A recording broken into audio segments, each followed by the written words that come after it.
LXL.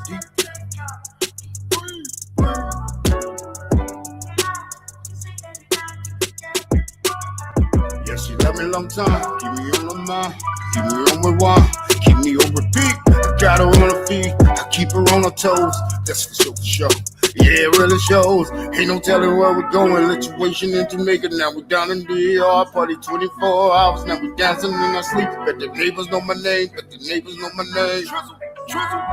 Drizzle on the motherfucking missile. I'm blazing like a motherfucking blizzard. Believe me.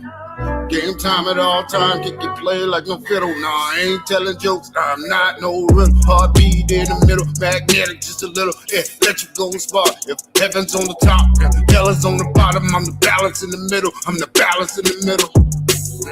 Killer beat or instrumental, cause I don't do simple, cause I'm popping like a pimple, and I'm hotter than a desert. Paradise is where I stand though, you don't understand though, ain't trapping out no bando. Bands all blow though, like a water flow though. Living is the motto, if I lead they'll follow. I'm the fool for that thought, don't think about it. We don't do draws flow in abundance, I just keep running and running, keep coming and coming. Turn nothing into something, you can't keep it from me. I'm free without the dawn, my kingdom has come, my kingdom has come, my kingdom has come. My kingdom has come. Yeah, she love me long time. Keep me on her mind. Keep me on rewind. Keep me on repeat. I got her on her feet. I keep her on her toes. That's for sure, for sure. Yeah, it really shows. Yeah, she love me long time. Keep me on her mind. Keep me on rewind. Keep me on repeat. I got her on her feet. I keep her on her toes. That's for sure, for sure. Yeah, it really shows. And ain't no telling where we headed. Ain't none of their business. This is up to you and me. Forget about them. It's all about us. And us we trust. And us we trust. And when they go and get stuff, and you think you had enough, just face me to the front, cause you know I got your back. I can handle all of that. No opinion, all fact. No opinion, all fact. Sit back and relax, put your feet up on my lap. I'ma rub them till you tap. You want your tummy, but I'm pressing your back. Make your body fit the black. Ain't nothing you gon' laugh. Cause if I'm gon' do it, my will be done. Or we're going like the sun. Lemonade you all night. Got you feeling moon vibes. Got me rising like the tide. You can see from the eye. Yeah, she left me a long time. Keep me on her mind. Keep me on rewind, keep me on repeat. I got her on the feet, I keep her on the toes. That's for sure, for sure. Yeah, it really shows. Yeah, she love me a long time. Keep me on the mind, keep me on rewind, keep me on repeat. I got her on the feet, I keep her on the toes. That's for sure, for sure. Yeah, it really shows. She all real, no prosthetics. I'm for real energetic. Ain't nobody intercept me. I'm down it if I touch it. I'm mad, then she love it. She coming back for this loving. She keep coming back for this loving. Heat her up like an oven, I'm a glover like an oven, man. Lifted like an angel, ring burn like a kitten. Nah, I ain't even lying, but I'm that line. I do this, I ain't trying. Nah, to imitate any being balanced on energy. I'm no epiphany, movement like the time. I'ma assume your mind, buckle up for this ride. Make sure you ride it like a Ducati. Got her bustin' like a nines, and the tingles up her spine with some now and later. So I swing back by later, but then I fade out, and I put her in a trance, and she in another layer. Yeah, she love me a long time, keep me on the mind, keep me on rewind, keep me on repeat. Got her on her feet, I keep her on her toes, that's for sure, for sure. Yeah, it really shows. Yeah, she love me a long time, keep me on her mind, keep me on rewind, keep me on repeat. I got her on her feet, I keep her on her toes, that's for sure, for sure. Yeah, it really shows. Yeah, it really shows. Yeah, it really shows. Yeah, it really shows. Yeah, it really shows.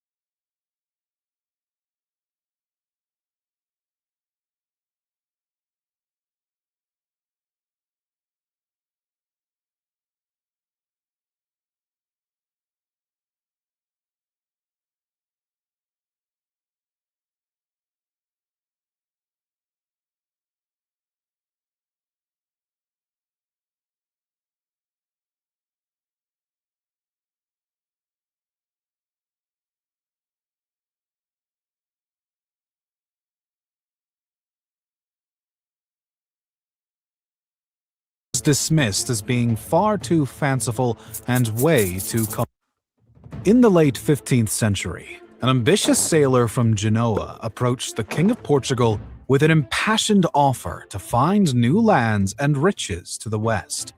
His proposal was dismissed as being far too fanciful and way too costly.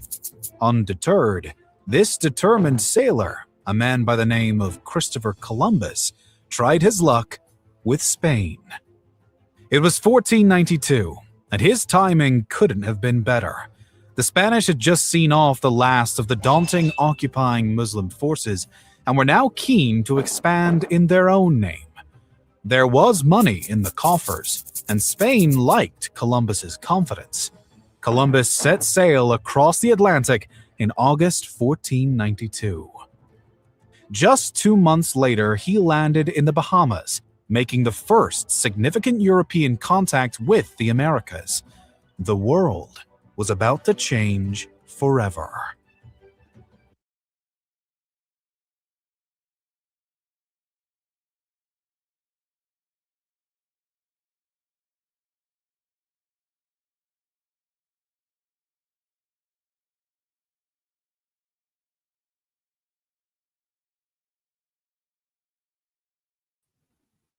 Bang, bang. The paper trail. Let's go. Let's go. Let's go. Hashtag 89. Christopher Columbus hoax. Huh. So we talking Christopher. We're talking Columbus. We talking hoax. Not for 1 second do I believe that shit actually happened. Huh? You sail from Italy to go to the Iberian Peninsula to be told by Juan the second. You know there was no letter J if they were speaking Spanish back then. It was Juan. But on here we see John, so we already starting off wrong. So he went to John or Juan the second first on the Iberian Peninsula. We ain't gonna even talk about how he set sail from Italy to get to the Iberian Peninsula to know that the king is there. No, no, no, no. So he was told no by King Juan the second of Portugal, huh? Of Portugal or Leon, and then he went over to so-called Spain at that time, which was not even really being called Spain yet. So we got a few problems starting off with this Christopher Columbus story. And I'm just gonna bust the guts on down. You know what I mean? I'm just gonna take the guts out, re-splificate it up. You know what I mean? So that's what we're gonna do. We're taking out the guts and we putting the good shit in there. What are we doing here? Huh? Huh? Happy Cinco de Mayo. Huh? Because this is a liar. Huh? I'm talking the paper trail. Hashtag 89 Christopher Columbus hoax. Now I'm gonna try to do a little Speedy Gonzalez type shit and just run through it. You know what I mean? So we'll see how this goes here. But we're gonna break down why, in my opinion, again, these are all my opinions. And if you find some fact in it, that's on you. All right, bang. So these are my opinions. So again, all opinions. But check it. So we're going to run through how Christopher Columbus was created. Again, I say created because Christopher Columbus was created. Not in as in his mama and dad created him. No, we ain't talking about that. We're talking about a fictional character here. We're talking about, did this guy exist? Or was he written in the book and you made his ass come to existence? Yeah, yeah, yeah, yeah. Let me turn my mic down just a tad bit. Make sure I ain't getting too loud on this microphone right now. So this is what we headed to. We're trying to find out, why is this Christopher Columbus story so important to the Americas? Now we need to ask ourselves, what made this guy come up with this brilliant idea? Two, want to say, hey, let me find my own route. You're coming from Italy. Mind you, he's coming from Italy. So he needs to find his own route to the Spice Islands, right? That's what this is all about. Now, Christopher Columbus and his brother, they supposedly were map makers back in the day, you know, making maps of lands they never been the fuck to. I'm just keeping it real in 1492. And again, they were not dressing like that in 1492 coming from Italy. And in fact, as we go through history here, because I'm gonna bust down Italy ass as well, taking all the guts out. Yeah, yeah, resprinkle that shit with some greatness! Exclamation point! Bang bang! All right, so Mr. Christopher Columbus, you were not even dressing like that if you were coming from Italy, huh? And what did we get this picture from that everybody sees of this Christopher Columbus? Of some 19th century shit. All of this is made up history. Christopher Columbus, in my opinion,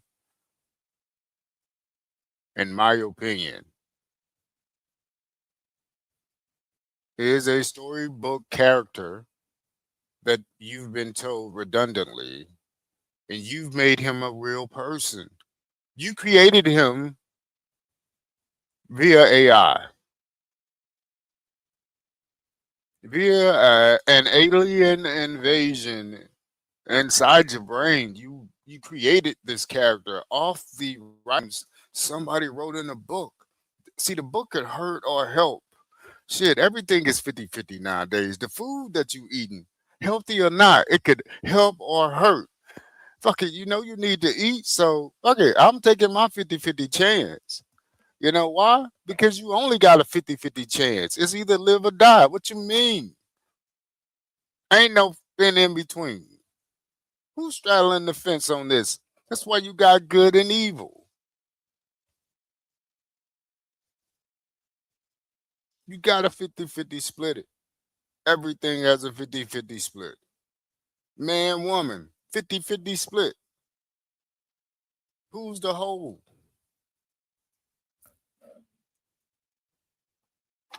So Lego, we're driving down this road of Christopher Columbus hoax. 1492. 1492.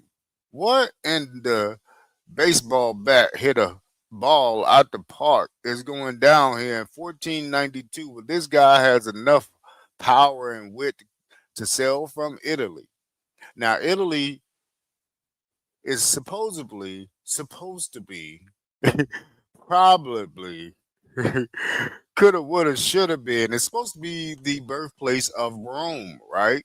Italy, Rome, Italy, Rome. So this great empire spun from this boot. That's like me saying that uh, a tribe of motherfuckers from Louisiana just took over the world. Just this tribe.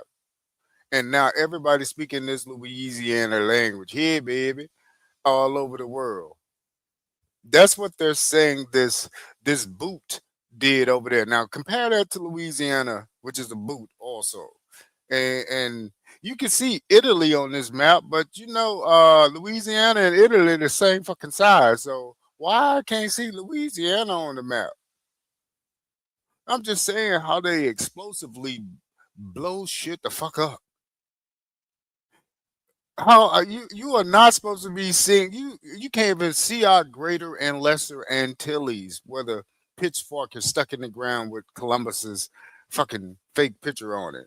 But over here you can see the United Kingdom. The United Kingdom, I should be able to see Oregon or South Carolina or fuck it. I hold up. It just don't make no sense. That place is not bigger than the Americas. Why am I seeing this? Little bitty, itty bitty Spain. Boy, you ain't conquer the entire world with 11 people. Yo, check my Spain series. I'm going deeper on Spain right now. Check number one right now. Check the Scottish. Yeah, check the 13 colonies because all of this is going to tie like a motherfucking knot. Lego. Yeah, because, yeah, it's going crazy out here. You got fireworks episode 3 going on, the World Wrestling Federation going down. Yeah, yeah, yeah. We not talking if we ain't talking. Yeah, yeah, yeah, yeah, yeah. We talking for some reasons nowadays. We put a foot to the ground. I was about to say boot and foot at the same time, but put my foot in the boot to the ground. God damn it! You know why? Because there's a lot of nonsense going on here. They're talking about a whole new epidemic coming around. Why? Little by little, you're being shot down anyway. You keep pumping up the gas. Who the fuck is gonna be driving somewhere? You keep pumping up the gas, huh? And not pumping up the pay. You're pumping up the gas, but you ain't pumping up the pay. So, and again, I got a problem with that anyway. So off rip, I got a problem with this fireworks show part 3. Hashtag that. So I got a problem with that because if they are saying that America has its own oil, but it doesn't have refineries to actually use the oil that we pull out of our ground. Some places have refineries in America, like one, two, but we ain't talking about that right now. I ain't gonna go too deep on that. But what we talking about is Christopher Columbus and how things just ain't seeming right in today's time more so than ever time. And well, how did we get to this point? Starting off, well, I'm gonna tell you where they started off their story at. Just like the story of the 13 colonies. It's a story that became something real in your head. Like you thinking that this little bitty old space called Spain sent this dude over here to the Americas and conquered it all and had everybody speaking his language that he I'm gonna need I'm gonna need mathematical common sense in these conversations so I don't sound crazy. You know what? Fuck it. Man, I don't give a fuck about sounding crazy because you know what? They say that I'm crazy. I know that I'm crazy.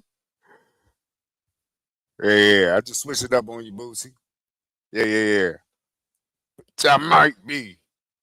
Yeah, yeah, yeah. On that note. So we just talking about Christopher Columbus hoax. Yeah, how this guy's a romantic story, a romanced novel. This nigga's like Fabio with the sword. He's like Fabio on a boat or something. Come on, man. Not for one second do I believe that this guy sailed from Italy, caught a connect in Spain.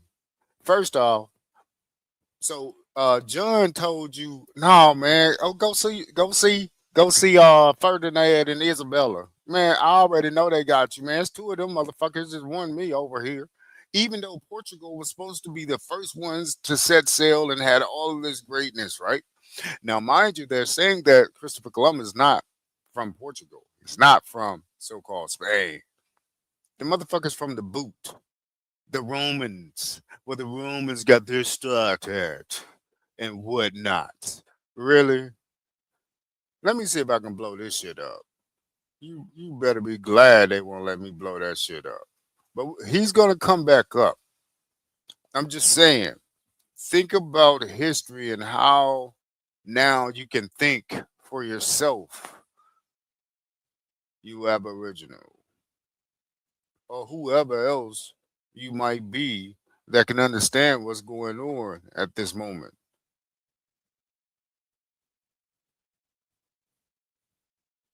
Nothing's greater than the Great Lakes. But what is going on now is greater right now because there's a whole conglomerate move to push the Aboriginal even further back in time, to being a Stone Age never even heard of, solidifying certain things like the African story. So check how things are about to play out here. Not only that, why are they trying to put us all back in the house unbeknownst to us without calling it a pandemic? The world the wrestling match. Yeah. The world's west anywho. Let me just not even say it. I want to say it, but I don't want to give them clout because behind the scenes, I don't give a fuck if you dropping firecrackers everywhere or not, bitch. All of this shit started when y'all came to America in your story, which you didn't come to America like that. First off, let's just stop that. Nobody sailed from Italy, went through the Straits of Gibraltar, went around the corner. You passed Spain to go around the corner. Man, I hope y'all can see my mouse. Look, so you pass. Okay, let me see if y'all can see my mouse. See that moving? Yeah, you can see that motherfucker moving. All right, so you leave from Rome, Italy. You pass through Spain. So you go by Spain. Your whole border right here is Spain. And you pass through the Straits of Gibraltar to get around here to Portugal. Okay? To talk to King One. Hey man, King One, I'm at your motherfucking no. I'm gonna need you to open it. Hey man, let me borrow about $5 or $10. Nah, nah, nah. I'm just playing. Man, you got about 100,000 I can borrow and a few ships. I'm gonna need some ships also. So if you can give me the ships and a few dollars, man, or whatever you think I'm gonna need, you got some men I can carry with me, like some men that you may think can speak this language. Look at my map. This is Christopher Columbus approaching people. I'm assuming because you gotta have a pitch. So this motherfucker was selling vacuums and ended up getting on the boat to the Americas. Shit. For how it's being told, I'm starting to think Christopher Columbus came over here as a slave. I'm starting to think Christopher Columbus came over here as a slave, or the motherfucker didn't exist. Yeah, yeah, yeah. I'm going with statement number two, or the motherfucker didn't exist. Yeah, yeah, yeah. So let's go a little further into Mr. Christopher Columbus and why I have my opinions of why the whole Christopher Columbus story is a hoax. Dun, dun, dun, dun. Bang, bang.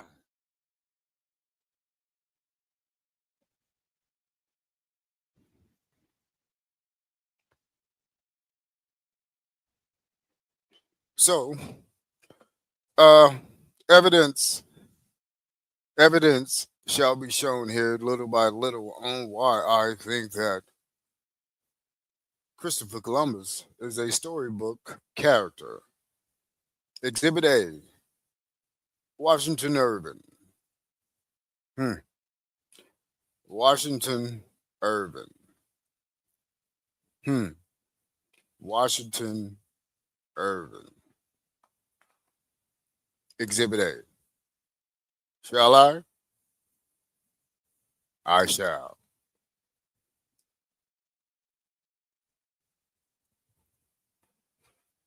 Washington Irving. Now, there were no pictures of this guy during his time frame of living. That is not the actual Washington Irving during that time frame. But this is the picture that is being paraded around of Mr. Washington Irving here. Of course, they got him looking good, black and white, with a motherfucking nectarine tie. Okay, tuxedo down. You know he wasn't wearing a tuxedo, right? I mean, I'm just saying. Where did he get the fucking jail from to do his hair like that every day, huh?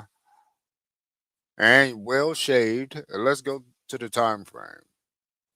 So, of course, you can see that that picture there was done by Matthew Brady, original by John Plume.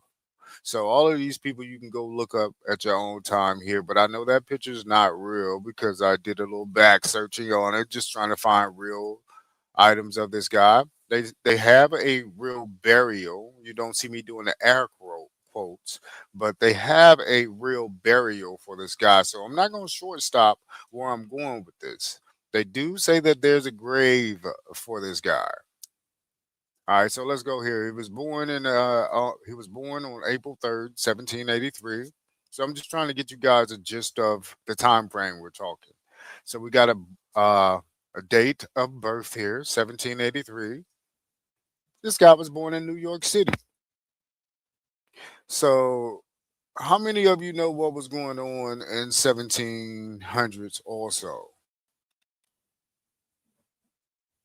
Okay, I got it, I got it, I got it. Yeah, yeah, yeah, yeah. I'm talking to myself. Duh. I, I know how many of you were born in 1783 if you're listening to me. None of you motherfuckers were born in 1783 if you are listening to me right now. And if you are, what you gonna have to give me that recipe on the side because I don't even play those games on live here. These are all opinions on this live. So off site, got that elixir. Talk to your boy, and if it's something crazy, I'm ratting your ass out. Dang. So let's keep going here. All right. So he died 1859, November 28th. He was 76. So he lived a good long life, as it says here. It says resting place, Sleepy Hollow Cemetery, New York. Pen name. So Washington Irving has four different names that he went by when he was writing these novels and scripts and short stories. So off the bat, if you got to think about this in the early 1700s, late 1700s, early 1800s, think about using different names to do things. What makes me think that Washington Irving is actually a real person if you got four different names that you wrote under already off the back? Just checking the stats on this cat. And of course, you're probably wondering, why am I talking about Washington Irving when I started the race running on Christopher Columbus' neck? Hmm? Well, I'm gonna tell you why in a few moments. All right, so we got a few different pen names for this guy, aka pseudonyms. So that's another word for pseudonym when you see pen name. And what do you hear when you hear the word pseudonym? You hear pseudo. Okay, so let's keep this going. So, what makes me think that Washington Irving ain't a motherfucking pseudo for one of these people in the 1900s or late 1800s? Yeah. So I'm gonna check my own temperature as I spill my own beans on the motherfucking floor. So his occupation. So we're gonna go through his name first. Jeffrey Crayon Dietrich Knickerbocker Jonathan Oldstyle. Occupation, short story writer, essayist, biographer, historian, diplomat, and his language, English. So Washington Irving spoke English, huh? Literary movement, romanticism. Okay, the main word we need to see there is romanticism. My opinion again is that the romantic era was the 1800s. This is when they started coming up with all of these fanciful stories and learning how to read and write in the American language. Let's go now. Let's go. So also we're gonna do a back page flip on when did the first American dictionary actually come out? When did people know how to write and complete sentences in American languages? If you don't have an art of study behind it. How do you just pick up a pen and start writing? You can know how to speak English, but can you write it to create novels? Comprehend what I'm saying? Can you write this into a novel? You speak English, but can you write it into a novel? Do you? I don't. I could speak. I could speak. I could speak some different languages, but if I can't write that shit, I couldn't write about it. I could only do oral stories. Where's my tangible evidence of this?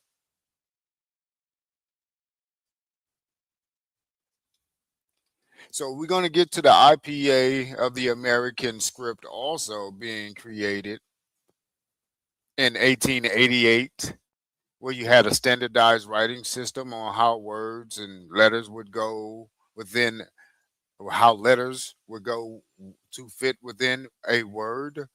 That was 1888. So if you're writing something making total sense that sounds like that's in the 1900s, how could you have written this early 1800s when sentences in this format were not even formed as of yet through orthography, through linguists creating different sects of the American English language. This came in the 1880s. So, Mr. Washington Irving, just reading the few notes I have on the screen already is giving me pseudo author vibes, giving me your ass ain't real. You a storybook character. Jesus.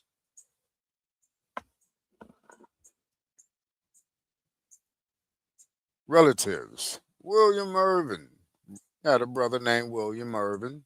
Peter Irvin had a brother named Peter Irvin. That's your signature. You're writing in cursive?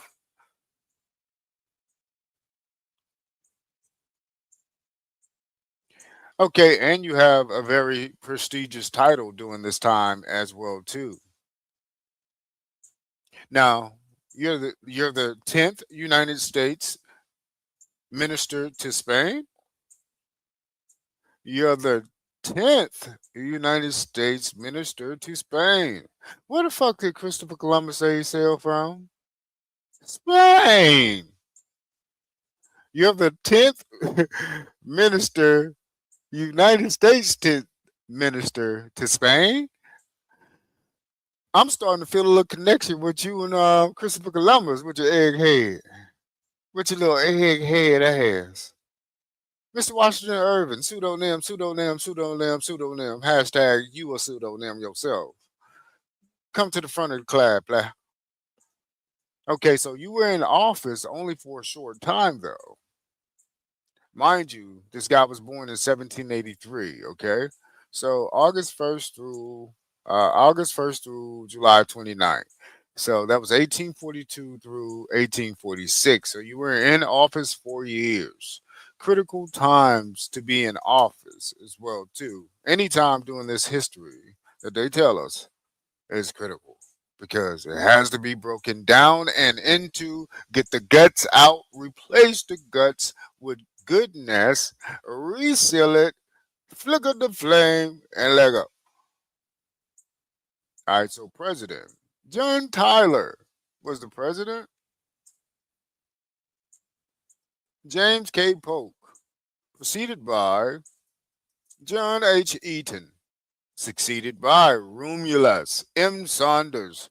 Okay, I want you guys to make this all make sense. Of course, the people in Spain, so called Spain at the time, did not have a name like John. It would have been one. It would have been one. Like Wagwan, like one going, not John going. That's in a lot of their beginning of the Virginia stories. The same name that they use for the phrase Wagwan. but it's Juan Gowen, or Juan Gowen, or Juan Gowen, not John Gorir or Gowen, or however they look. It was Spanish speaking blacks in the south of North America also. That was also so called part of the Spanish Empire. And you know from how my Spanish first session is going right now, episode one, I'm telling you that the Spanish Empire was in the Americas. The black people here, or the Aboriginal people here, were already speaking Spanish. It's called Latin America. So we're gonna find a lot of writings talking about Latin. It's from Italy. I'm telling you, man, all the guts out. The Spanish Empire was here in the Americas. The entire story is being told in reverse. No one sailed from the Iberian Peninsula in 1492, made it to the Bahamas, and took those people over and called it El Salvador, San Salvador. No way. So that's the Spanish word. Now, I guess Columbus, like all the other stories of the great ones, they spoke 19 different languages and never met the people. So Columbus also spoke Castilian. It wasn't called Spanish back then. It was called Castilian, I'm assuming, huh? Yeah, we're gonna get to all this fake language shit and how this guy couldn't have been speaking English this well to write novels. Okay, okay, Lego.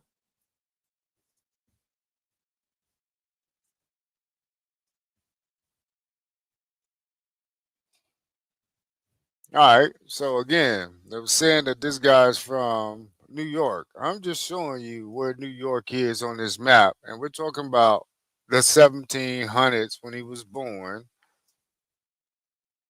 And we know that I think it was called Castle Island, which is now what they refer to as what?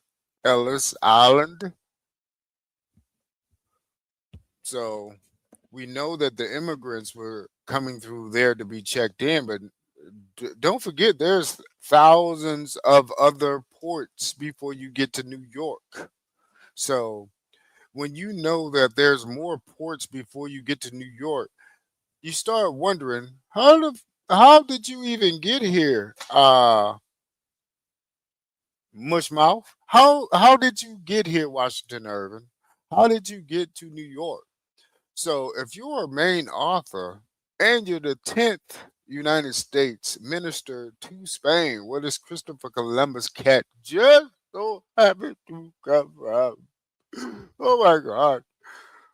Yeah, you got some explaining to do, player. All right, so we want to find out how Mr. Irvin got to New York also. So, like I said, exhibit A, B, C, D right now. It's, we want to find out more about you to know if you had the wherewithal, the literacy knowledge to write such a story. Or did you write more stories as well too, along these same lines? And again, how in the did you get to New York? Plane, train, boat, automobile. These people just pop up with these fanciful stories out of the nowhere. Hold up, you got slave ship stories. You tell how those people got here, but y'all just pop up out of nowhere with a whole fucking background. The world's greatest conqueror background. What boy, y'all have no flaws or nothing. Ain't no way life been this grand for y'all. So somebody lying and ain't standing up.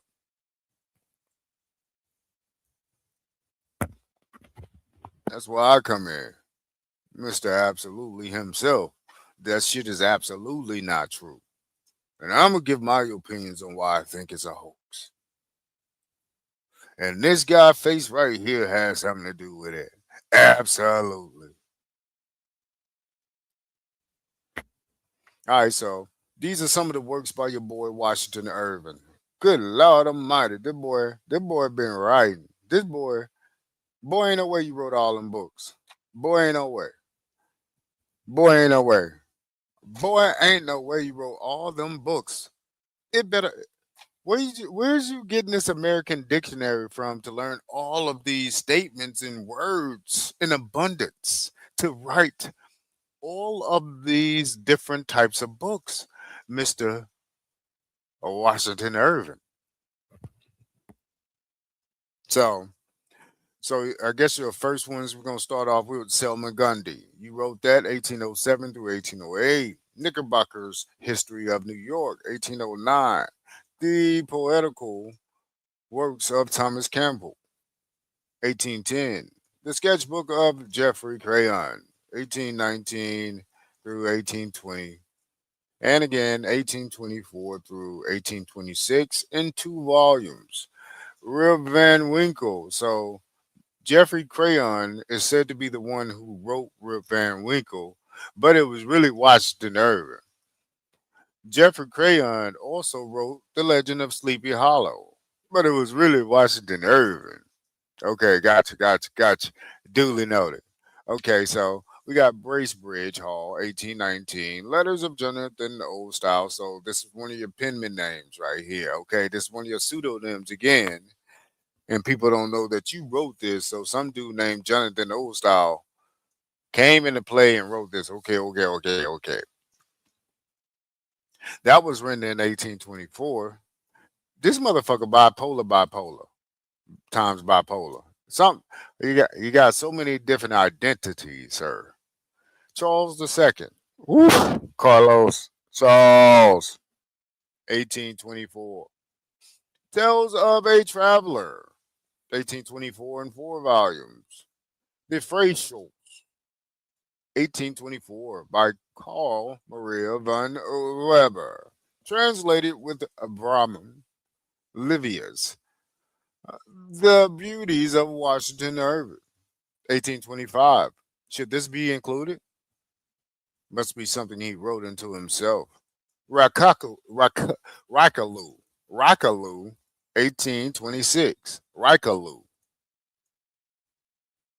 So this guy's doing a lot of motherfucking writing, bro. This nigga ain't got no job or nothing.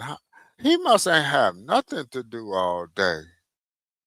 What what publishing company was he working for to just be able to write? This boy had 19 albums. This boy is writer extraordinaire. This guy got a lot to talk about in New York.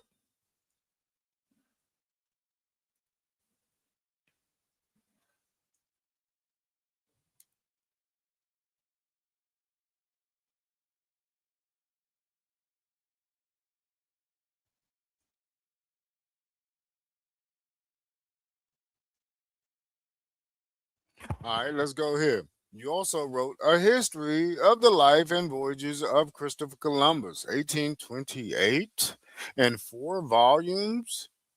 Ah, well, look at here. Washington Irving in 1828 writes A History of the Life and Voyages of Christopher Columbus, 1828, in four volumes. Hmm, what a coincidence. In four volumes. That goes along with the four different voyages Christopher Columbus is said to have taken. Also, hmm, a volume per voyage, huh? Type guy. Boy, you doing too much with this pen. Somebody need to can burn this motherfucking pen if he writing this much. Yeah. Just somebody need to make a gold statue of his ass while he's standing there, and you pour the gold on him, turn him into the statue if he writing this many books. We talking volumes. We ain't talking about like 19 pages. We talking volumes.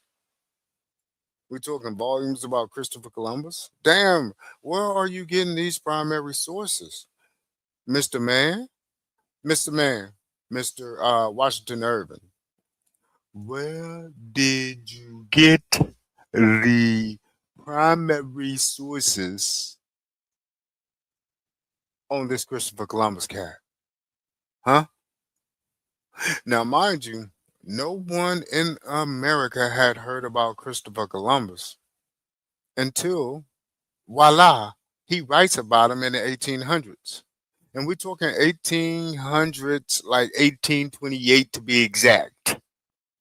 So so nobody in America knew about Christopher Columbus prior to Washington Irving's book called A History of the Life and Voyages of, get this, Christopher Columbus, 1828. When did the American Dictionary really drop in the Americas? 1828. So before the official Dictionary of America dropped, this guy was already writing all these fanciful words and books and whatnot. Now, how many dictionaries do we have out that were written before 1828? I think like one or two were written in the 1700s, but we would have to definitely primary check those, just like the one in 1828 needs to be revamped and rechecked again as far as like, was it really written in 1828? Because you know that that dictionary got bought out in the 1880s. Somebody else bought that 1828 dictionary and they changed up a few things. They even admit they changed up a few things from the original 1828 dictionary by Noah Webster. That's a whole nother story with Mr. Noah himself, though. We'll have to dive into it eventually. All right, so hold up a sec. I'm gonna go and play this. I ain't gonna even play it yet. All right, let's keep going.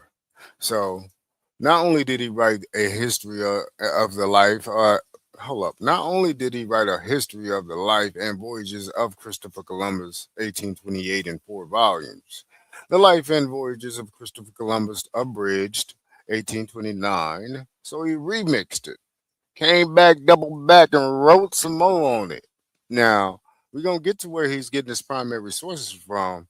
And you might as well go ahead and get your goddamn trash can out because you can ball it up and throw it in there too. Okay? He also wrote Chronicle of the Conquest of Granada. Well, who has something to do with Granada?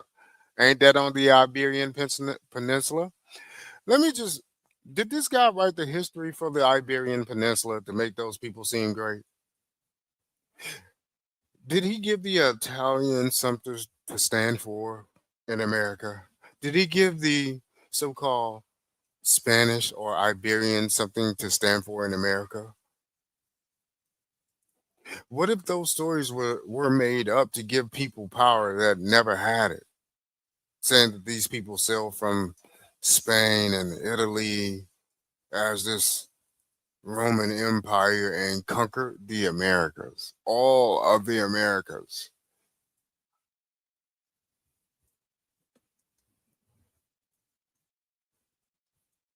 That would be crazy.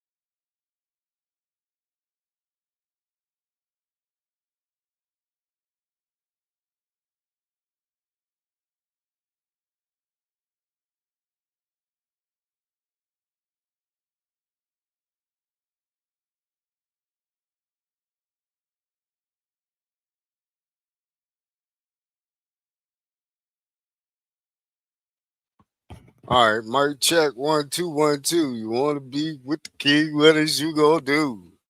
Hey, I'm back like I never left. But take another right, you'll be right back to me. All right, let go. I'm back.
Bang bang. I'm back like I never left. God damn it. All right, game time. Let me get back over Mr. Washington Irving's ass. All right, so we back like we never left. I'm gonna come back and edit that out. I got you. I got you on the backside. Bang bang. So we're talking about Washington Irving and the history of all these different books and essays he's written and short stories and all of these pen names that he's written these different stories under. It's impossible. It's unbelievable. In a literal sense, do I mean this? Yes, I mean these words in a literal sense. So as I keep going here, you're about to figure out why I say what I'm saying again. So again, we got a history of the life and voyages of Christopher Columbus, 1828, in 4 volumes. The Life and Voyages of Christopher Columbus, abridged, 1829. Chronicle of the Conquest of Granada, 1829, in 2 volumes. Voyages and Discoveries of the Companions of Columbus, 1831. Tales of the Alhambra, 1832, revised 1851. Okay, guys, that is another important story here. Tales of the Alhambra. Who was the Alhambra? Ain't that another story dealing with Spain? Look, this guy is a primary source in all libraries. This guy is a primary source dealing with this history. A lot of people are getting their primary source, unbeknownst to them, from this guy overall. So you think you got it from a 1500 source, a Jesuit source? No, him and this other guy was making this shit up.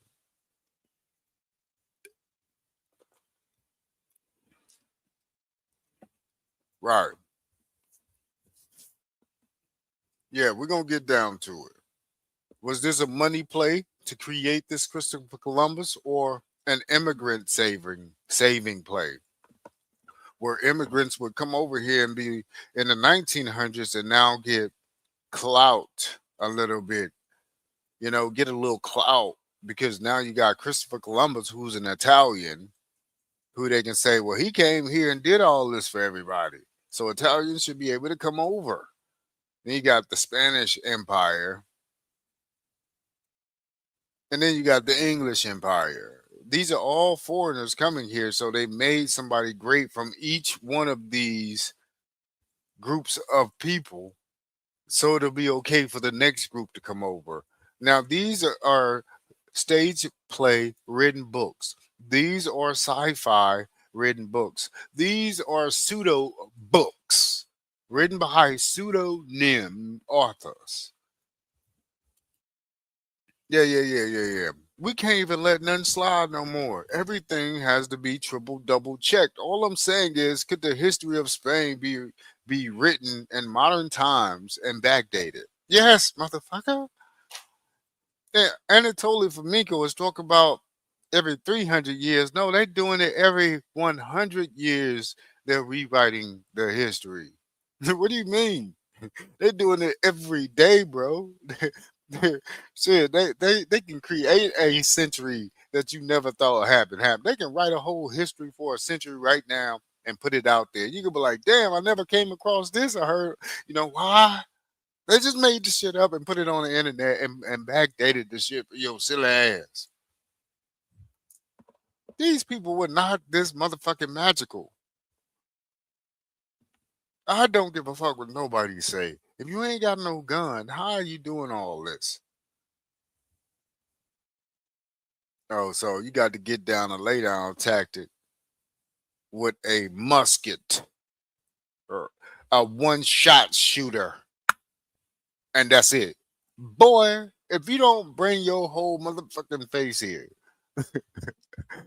Yeah. Because once you go to reload that motherfucking 30-minute one shot shooter gun, all of you are gonna disappear while you on reload motion, sir.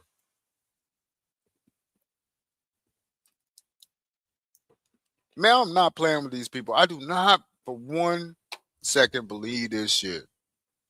That this guy wrote all these books, and again, he is the first one to ever write about Christopher Columbus. And the Americans ever see that. For the first time you heard about Christopher Columbus in the Americas was in the Americas. Because you know why? People in Italy didn't even know Christopher Columbus existed during this time. What are you guys talking about? They didn't even know the nigga even existed. You didn't gave them clout. Or did you just build up Italy late 1880s, early 1900s by way of fake firecracker dropping on each other?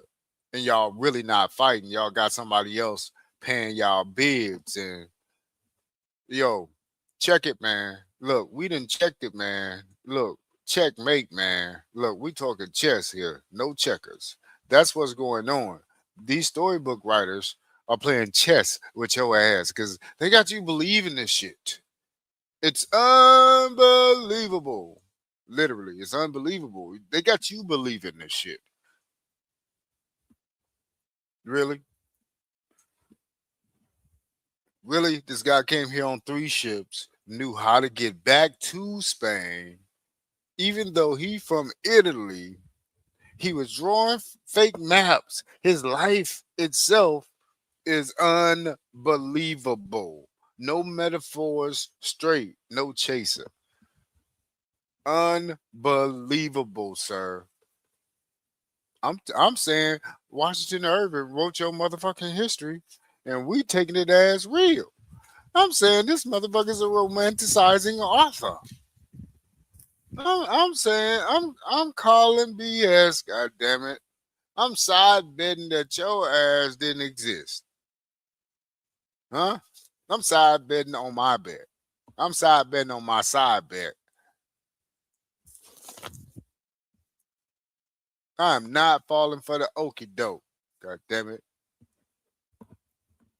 All right, so you went on to write after the tales of the Alhambra, 1832, and then revised in 1851. You went on to write under the crayon miscellany, a tour on the Paris, 1835, Abbotsford, and Newstead Abbey, 1835 also.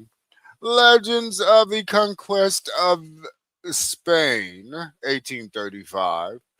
As Astoria, aka Anecdotes of an Enterprise Beyond the Rocky Mountains, 1836. In 3 volumes, might I add. This motherfucker ain't never run out of ink. God damn, where's these original books? Because you know to write an original book, you're writing down notes. You're actually using a pen to write first, right? You're using a pen and paper, right? Where's this guy's original works? Somebody find me this motherfucker original notes. Yeah, and you ain't got to find me a whole script or anything like that where he just kept using notebook paper after notebook paper. Find me somebody he balled up or something. Yeah, y'all ain't got nothing. You only got his typed up books. You only got his typed up books. Somebody calling me? I call BS. I'm calling BS. If I don't see no original writings, as in, look, let me take my notes first. You know what I'm saying?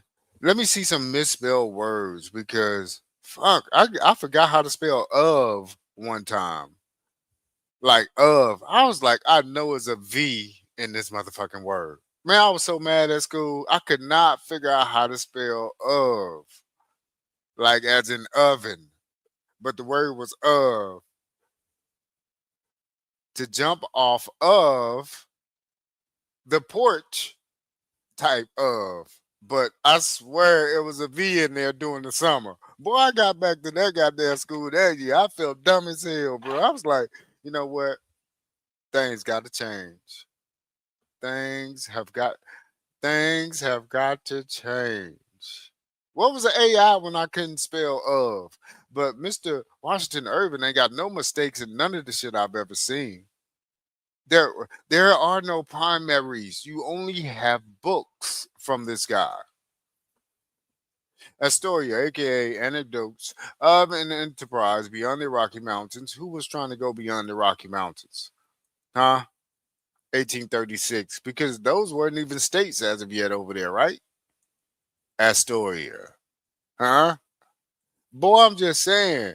Look at the books I'm showing you guys. Is it not telling the story of what happened to the Americas? Line for line, for lying, for lying.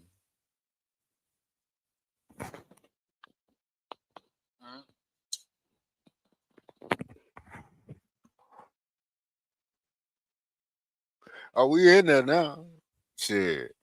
Next, you have The Adventures of Captain Bonneville, 1837, in 3 volumes.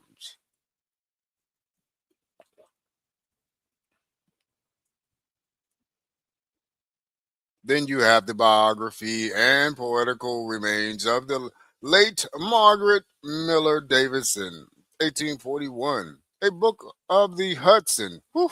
This boy got books all over the motherfucking world, talking about the whole motherfucking world.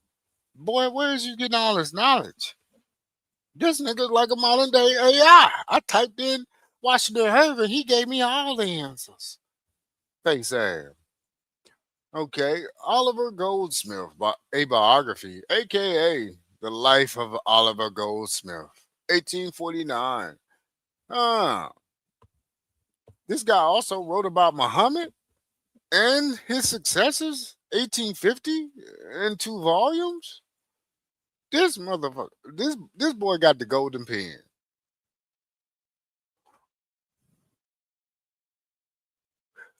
Again, did he create the Arabian story, the Arabian Nights? Did he create these Arabians also? I don't know. Wolfert's Roost and Other Sketches, 1855. The Life of George Washington. I always knew that guy was a hoax. Come on. Where y'all getting y'all primary sources from?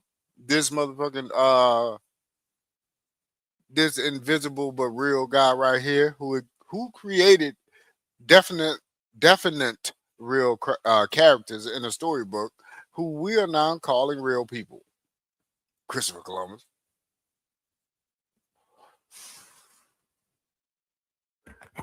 Now I'm telling you, I am subject to think that Washington Irving never existed. You got too many pen names for one thing. Too many.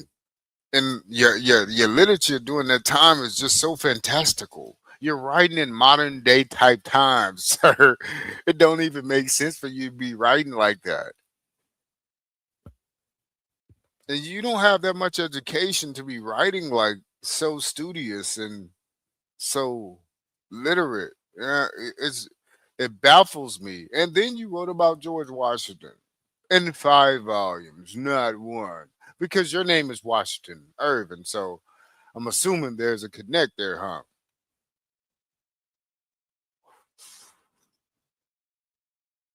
I'm saying that motherfucker didn't exist either. Then, if you wrote about this, whoever you wrote about didn't actually exist, bro. I'm gonna tell you that right now. You have no original writings. We only got books. Nobody got no original writings on you. They only have typed up books that have been revised. Somebody put a binder on them and everything. Somebody edited them. Individual pieces.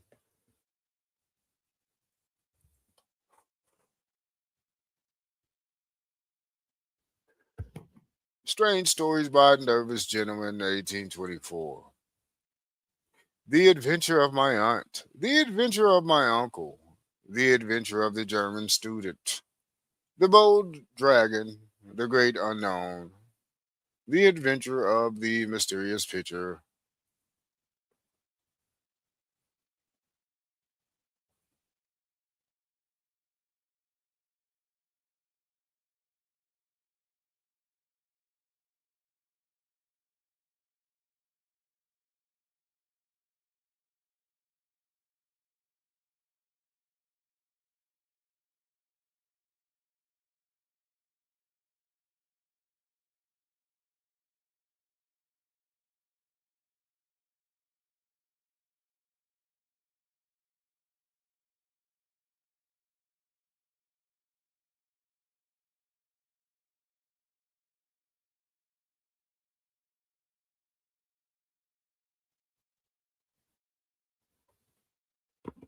The Devil and Tom Walker, 1824. The Crayon Papers. The Legend of the Arabian Astrologer. The Perverse Widow and the Widow, 1909. Reprint with stills. The Perverse Widow. Hmm. So just keep in mind of all of these different stories and these adventurous stories that this guy has written over his life of 76 years. Mind you, wasn't writing all 76 years of his life. He even held a position, mind you, as the United States 10th minister to Spain. Okay, and on this, I'm just letting you guys know up front, this is part one for Christopher Columbus hoax. Bang, bang.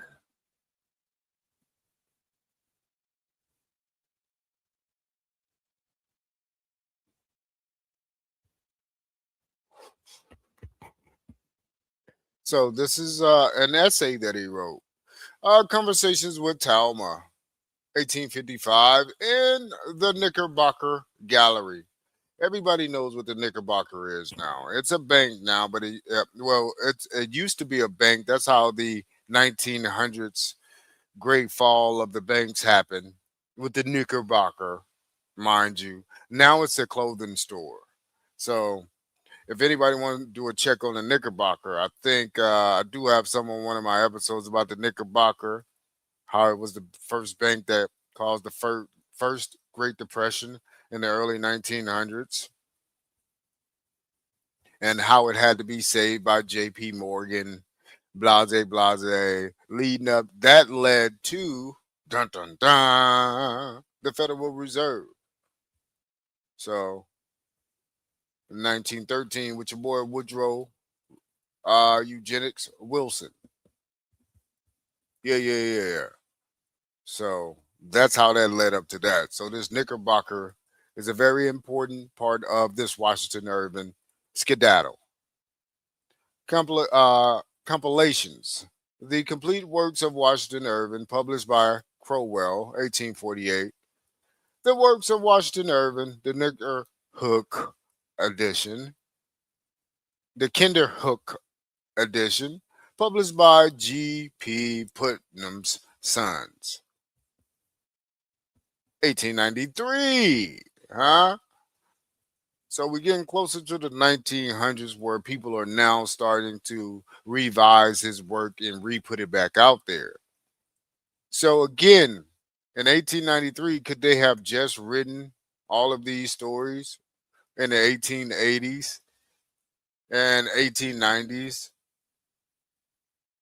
And Washington Irving never actually existed because he just so happened to unalive right before the Civil War jumps off. Now, mind you, this is during Reconstruction here from 1865 18 to 1877.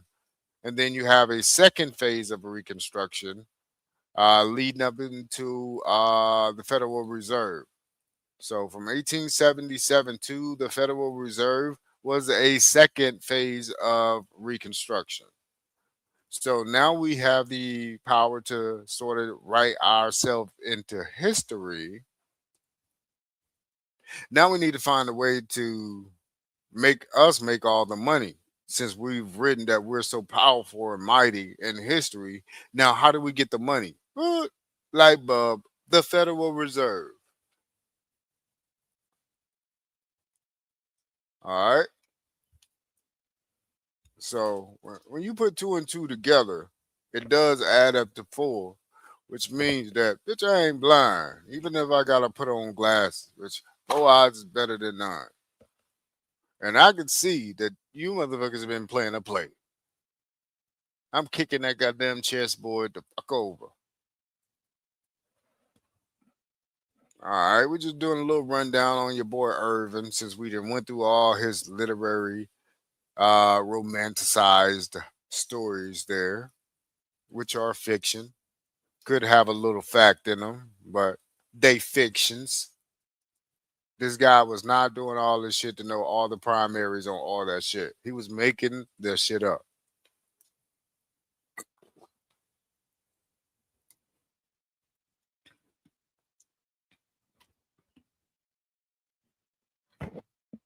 So just a little summary. 1783, he was born in New York. 1798, sent to Tarrytown during yellow fever outbreak in New York. He was 15 years old when that happened. Why are y'all having a yellow fever breakout at 15 because y'all was living nasty up there in New York. There's stories about all of this, and you guys were indentured servants. A lot of you guys were still being brought from the European area as indentured servants, even in 1798, 1802. Literary debut with observational letters as Jonathan Oldstyle. So you first made up Jonathan Oldstyle. That's your first little pseudonym name, okay? 1815, moved to England for family business. God damn, boy. So you were communicating with your family back and forth in England like that, nigga? And y'all was just going back and forth on ships like that? Really? Really? Really? Really? See, this is why these stories be hard to believe because they be making these people move back and forth like they had airplanes back then, like it was just easier to travel back and forth. So you moved all your shit back to England. So y'all got movers back then too?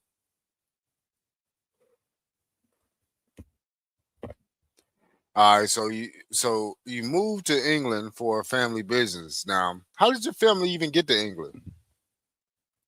I thought your ass was born in New York.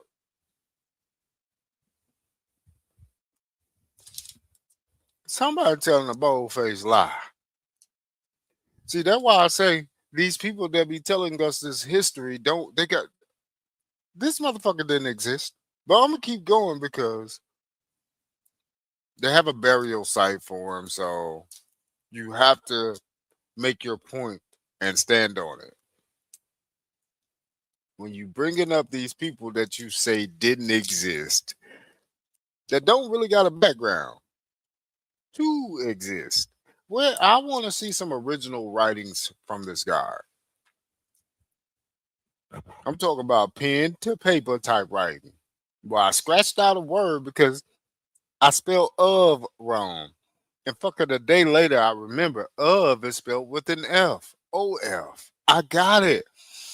I can come back and start back writing. My writer's block is gone. These guys don't have a writer's block or nothing, huh? That boy said he just sat down and started freestyling. Man, it just came to me. Came a light bulb. Came to me. All right, 1819 through 1820. Published the sketchbook of Jeffrey Crayon. Gent. 1820. Wrote The Legend of the Sleepy Hollow, one of his most famous stories. One of his most famous stories. You wonder why it got so famous, huh? We're going to talk about who marketed and promoted these stories like they real. Now, mind you, no one in America heard about Christopher Columbus until he wrote about it. We're talking 1828.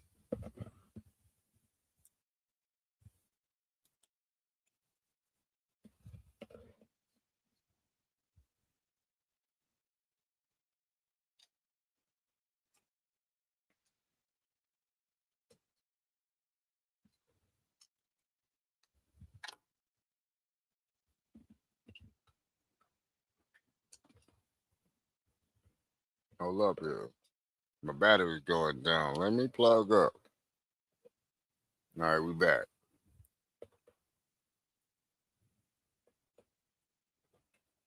All right, 1842 through 1846. Served as United States Minister to Spain.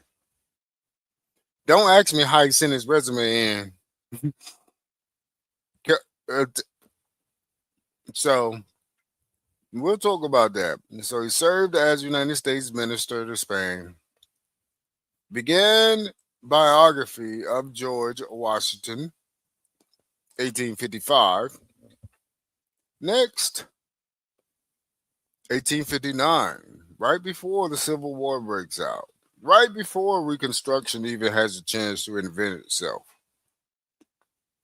This guy unalived on November 28th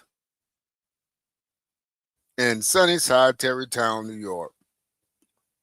They just try to make it so gloomy. You know, November 28th is around the Thanksgiving holiday, right? He just so happened to unalive during fall, Tarrytown, Sunnyside, the whole where he's buried at.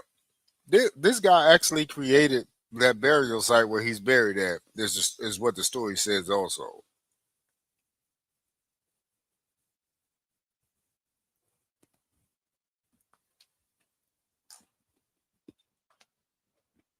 Now we're just doing a little bit more background because as I get into the story, I'm just trying to let you guys see what I see as I build up to why this guy didn't exist and why Christopher Columbus is a hoax.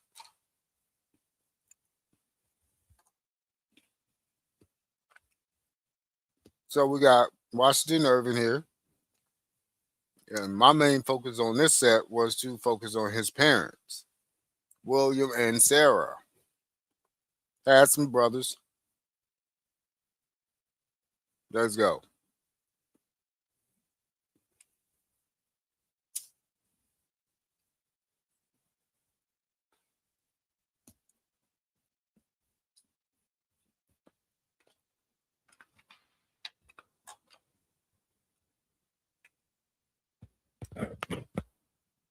So let's go here. Brief life history of William. This is his dad.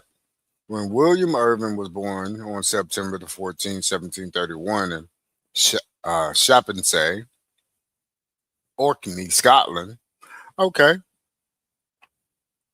Okay. So the backdrop is his dad is actually from Scotland. Because it's saying that his dad was born in Shapensay, Orkney, Scotland. Well, how the fuck did you learn how to speak English so well to write that many books? If your dad came over here speaking a Gaelic language, huh? You wasn't writing in American English. You didn't have any American words as of yet.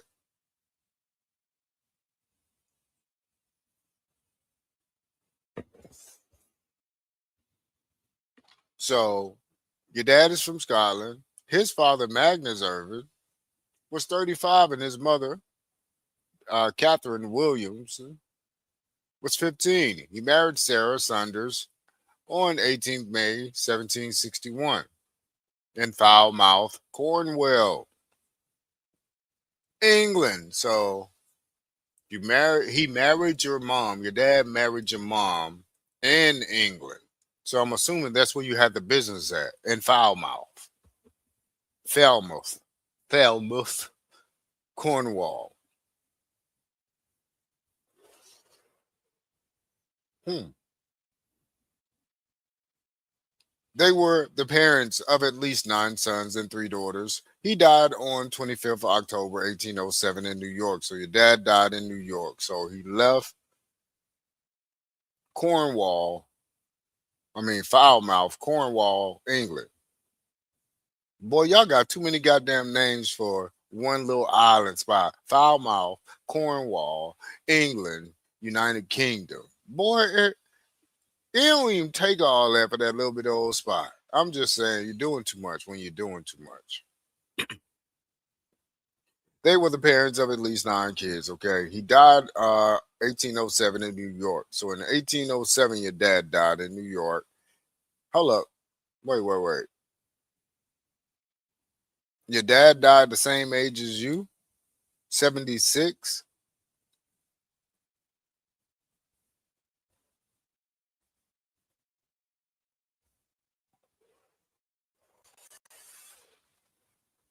Boy, that's an indentured servant. Boy, they are making up these people backgrounds. When Sarah, let's talk about his mom real quick. All right, brief life history of Sarah. Sarah Saunders was born on April 25th, 1738. So in Foulmouth, Cornwall, England. Her father, John Sanders, was 65 and her mother, Anna Kent, was 23. Damn, the age gap is crazy. She married William Irvin on 18th of May, 1761 in Foulmouth, Cornwall, England, United Kingdom. They were the parents of at least nine sons and three daughters. She died on 9th April 1817 at the age of 78 and was buried in North Tarrytown, Mount Pleasant, Westchester, New York, United States. Hmm. Y'all be doing too much, bro. So y'all got your own little burial plot. Some ain't right about this whole story, even in the 1700s, when we know that they were still bringing over indentured servants from Europe to work the lands. So we're gonna get to that. So I'm this is all gonna make sense in a little bit why I'm running down where this guy's actually from. You gotta think about what language was his dad and mom actually speaking if they were from England to be able to write in such a perfect language as their son when he got here. Where did he get schooling from to be able to write all of these different books? So we got both his parents immigrated to the United States or to America in late 1700s.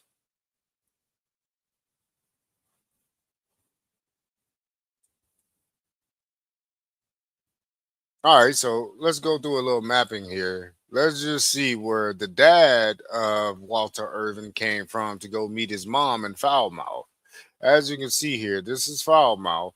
And of course, the Scotland region where the dad is from, remember, is way over here. So how are y'all even traveling to get from Scotland to get to Falmouth, then to get to New York?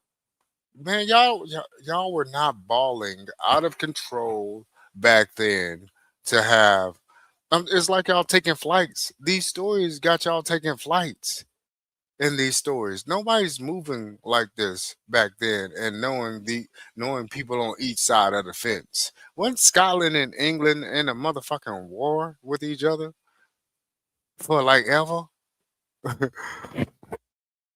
Man, we gotta put this shit together because they be telling stories aside from each other, but when you put these stories together, you know what it don't make fucking sense. So how you gonna get a dollar out of that? So let's talk about it. Let's take a viewership on where dad came from to meet mom at the age of 60 fucking five, meeting 23 older. And they spoke different languages because he's way over there in Scotland. He's coming to Foulmouth. So how did you even get there, Dad? Man, somebody got some explaining to do. How did the dad get to Foulmouth? I know what your mom want to do. Your mom want to say during the 1700s, they were traveling freely. He could just get on a boat and go over there. Really? No, nigga. No. No, you just can't go from Scotland to England and just be like, yeah, what's up? Who want to sell their daughter to me? At 65, boy, you in your last ages. You just married her. You just married. Y'all had nine kids. You gotta understand what's going on here. Man, let go.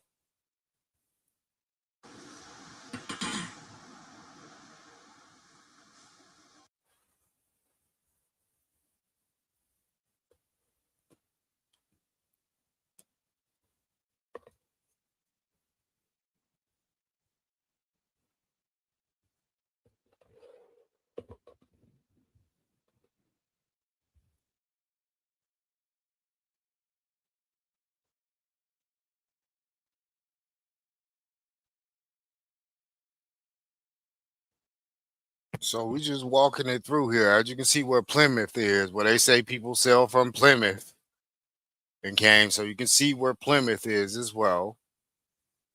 So we're just showing the route to get from Falmouth Two, you see Plymouth over here. This is Plymouth. This is where they say they sell from too. Highly doubtful. And we're gonna get into that whole Plymouth shit.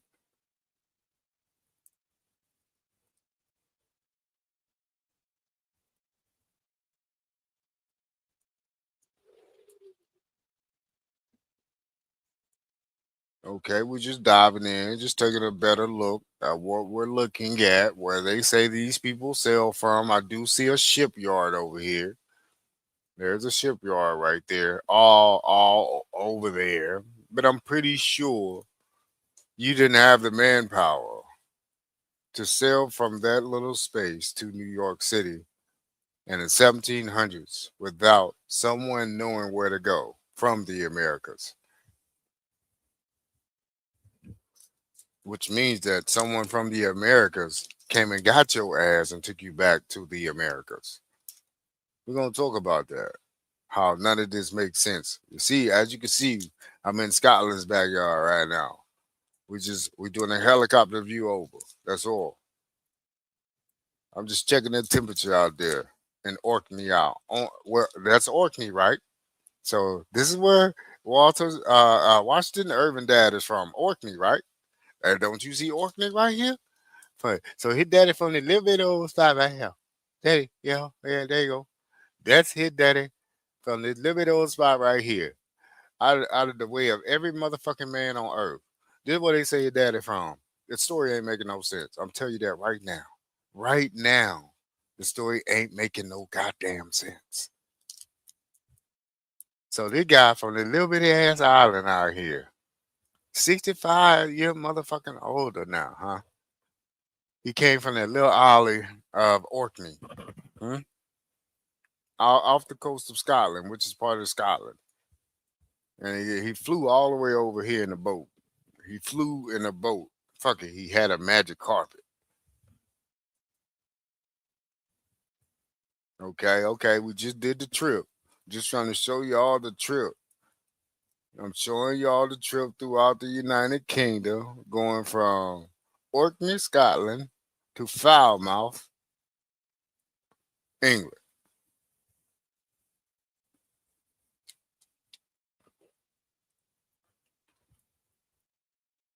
Impossible in the 1700s when Scotland and England were going at it in a harsh battle. Hmm?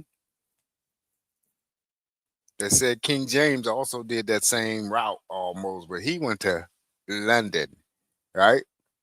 Or he ruled from England. Yeah, he ruled from London. He left Scotland, went to London. Yeah, crazy times, huh? Crazy, huh? They were just flying back and forth on a G4 jet to be able to move like that. I don't believe none of that. So I'm just giving you guys a view of where Washington Irving parents actually immigrated from to get to the Americas.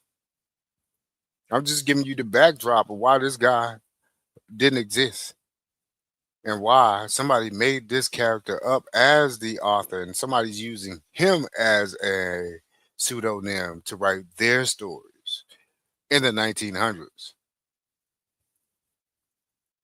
That's what's going on here. It's a bigger play, so peep the play. Well, I'm going with the play. This is just part one of Washington Irving, the Christopher Columbus hoax. Yes, it's way different than this whole Spanish and French and all this other empire. Let's just say they was making up these empires, huh? Do you believe that they actually made up these empires? All right, let's go here. So, white slavery was a term used in the mid 1800s to describe Christian slaves sold into the Barbary slave trade. In the New World, white slaves consisted of street children, prostitutes, impoverished migrants, and convicts who were persuaded to avoid lengthy sentences and executions on their home soil by enslavement in the British colony. Wait a minute. So white people were coming over here as slaves in the mid what 1800s. That's 1750s then through 1770s, or is it 1830s through 1860s or 70s. If you're talking about mid, I'm gonna say 1835 through 70 or something. Let's say yeah, we'll say 35 through 65. That would be like mid 1700s to me. Hmm? So is that what was going on? Is somebody hiding something? Huh? Is somebody hiding something? Was there ever really was there ever really an Atlantic slave trade? Is somebody covering up something that actually did not happen, like the Atlantic slave trade, with something that did actually happen? Am I seeing something in reverse here? Is the Atlantic slave trade really about white slaves and not black slaves from Africa? Yes, yes, and yes. So why would they hide such a thing? Forget that.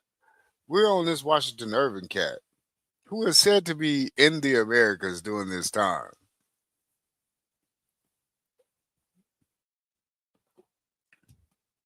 Hmm, hmm. And most of them was going to where? The New York region to be indentured servant slaves slash slaves. I ain't making this shit up. I'm reading history and I'm giving my opinions. Somebody else wrote this shit. I'm plagiarizing like a motherfucker. I pulled somebody else shit up here. It was supposed to be like a source. So I'm pulling the internet world sources to my screen. So I'm giving my opinion of what they're talking about. This is actually well studied here, white slavery, right? Yes, right. It is well studied by more than just newcomers who are just finding out about this. This has been well studied by a numerous amount of people in every race, but swept under the rug. Why? Because you want to put emphasis on something that did not happen, which is the Atlantic slave trade. And how did we get here? We got here by way of 1492 with your boy Christopher Columbus selling the ocean blue. Dot, dot, dot, hoax. Dot, dot, dot. Written by your boy Washington Irving. Dot, dot, dot. Unbelievable. No pun intended. No dot, dot, dot. So again, where were these white slaves being sent to? Raise your hand if you know the answer. They were sent to the British colonies. Okay, okay, okay. Okay, okay, okay, okay. We're still talking about the 1700s here. So either somebody has been lying or somebody ain't telling the truth. This is part one of Christopher Columbus. Hoax, hoax, hoax, hoax.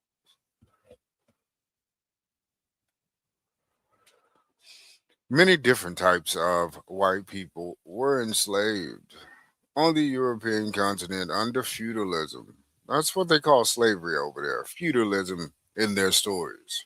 There were various forms of status applying to people, such as serf, border, villain, vagabond, and dun, dun, dun, slave. Huh? Slave, just slave, huh? Who were indentured servants or forced to labor without pay. So basically, slave is the same thing as all this indentured servants servitude talk. It's the same word. Don't piccadilly that shit. It's still slave. So again, I'm just getting down to the point of the time frame that this guy said he was in New York and what was going on. White people were being enslaved in New York in mid 1700s. Stop with these stories that you wrote in the 1900s and backdating these bitches because the time frame ain't matching up with the mind frame of these stories. Scottish prisoners of war were transported to America as indentured servants in the 17th century, the 1600s. Many of them spoke Gaelic and couldn't read or write. Oh my God. Oh my God.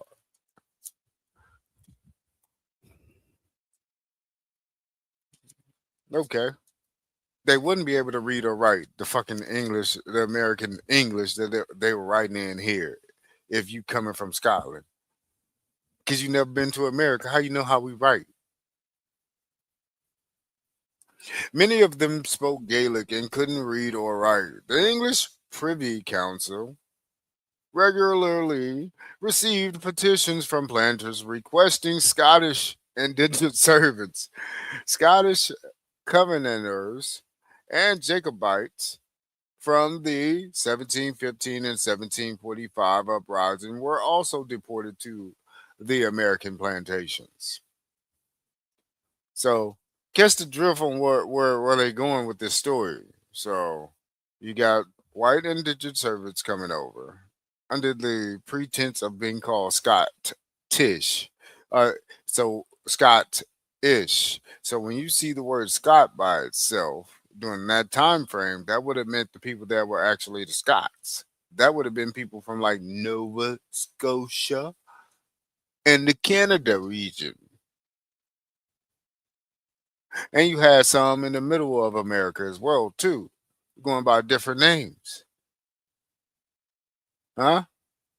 The Scots are actually from America. Huh? Scots are also in the Caribbeans. Huh? So they are from the Americas first. So let's just get that out the way. And who y'all was bringing over here could have not even been from Scotland when y'all was bringing them indentured servants over here. And those boxcar train kids that you were dropping off everywhere. Huh? We don't know where these people came from.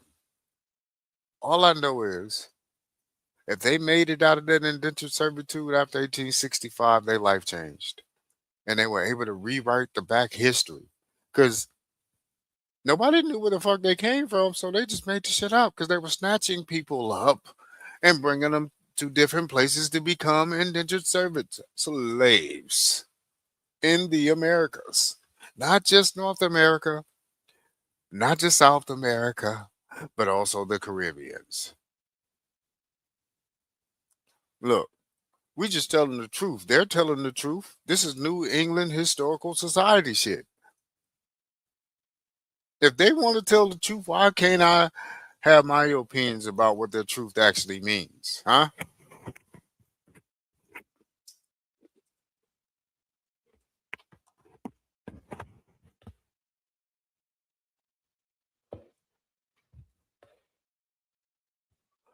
All right, so here we got. I don't know if I can blow the screen up, but I'm putting up to you guys. Let me see something.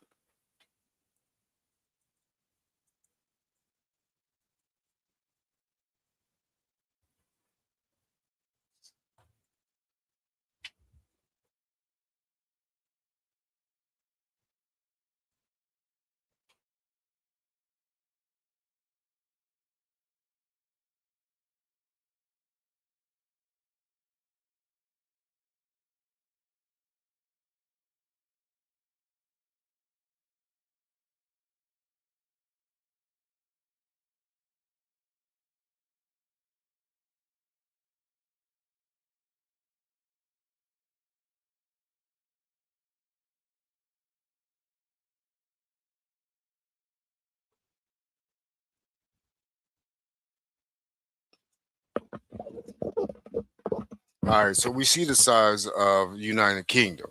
All right, that's the size of United Kingdom.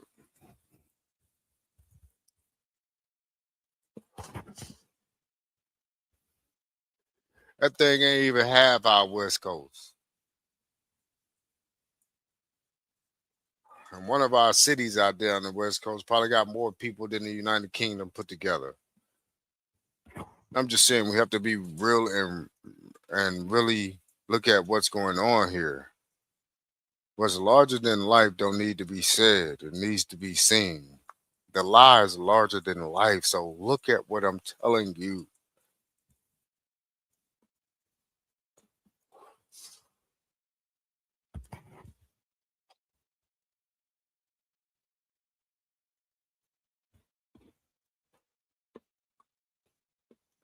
The size is not making sense to be conquerors of the world, Craig.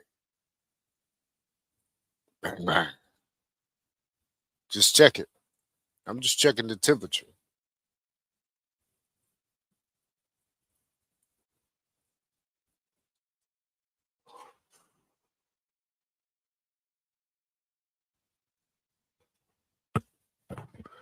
How does Oregon compare with the UK? Oregon occupies a similar amount of land as the UK as a whole, while the United Kingdom has a land area of 94,525 square miles. Oregon occupies, hold up, Oregon, as far as landmass goes, is bigger than what? The whole United Kingdom.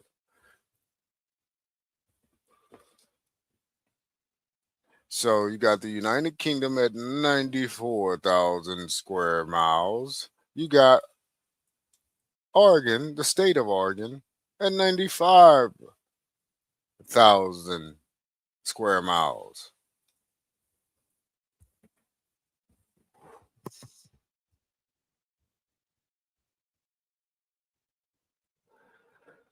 All right, so we just putting things into perspective. How they saying that all these great people came from the United Kingdom. We're putting it into perspective, guys. Understand, so you can overstand, so we can stand together as a unit.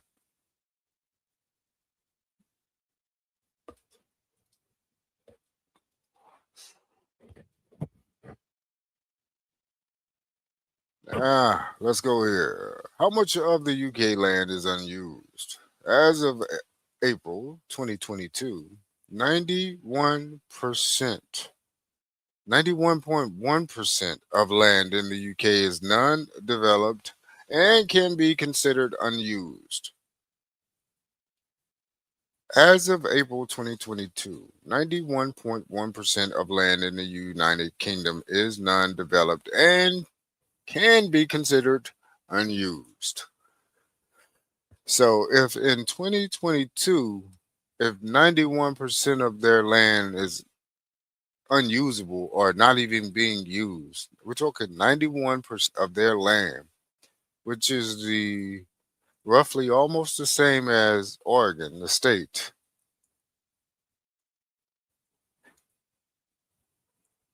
What is that telling you? Let's go backwards.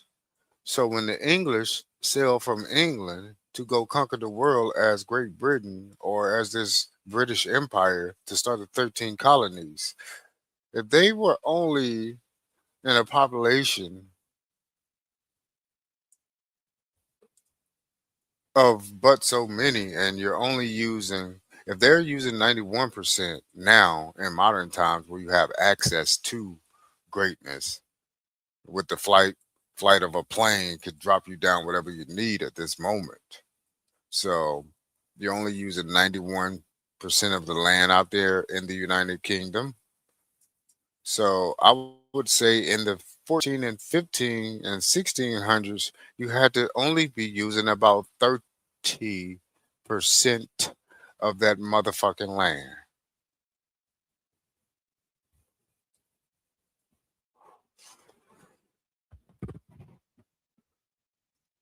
So somebody's lying. So when Washington Irving would have came over here, where his parents would have came over here, the population would have been all indentured servants working, doing coal mining and shit, probably. Like, because you got to think about it. If 91% of the land is not being used right now, wait. Wait. I'm saying wait. I'm saying what I'm saying backwards. It should be like 99% of the land was not being used. I'm saying it backwards. I'm subtracting from the 91% when I should be adding to it. My bad. I'm getting ahead of myself. That's my next slide. I think it is. Or the population count. We're gonna get into the population count. What I'm saying is the population couldn't have been that big back in the day if in 22 they're only using 91% of the land and the population. I'll pull up the population in a minute. Let me just see here. What's the population today in real time? Let me pop a lock that up real quick. Let me just see real time. What's the population of the United Kingdom?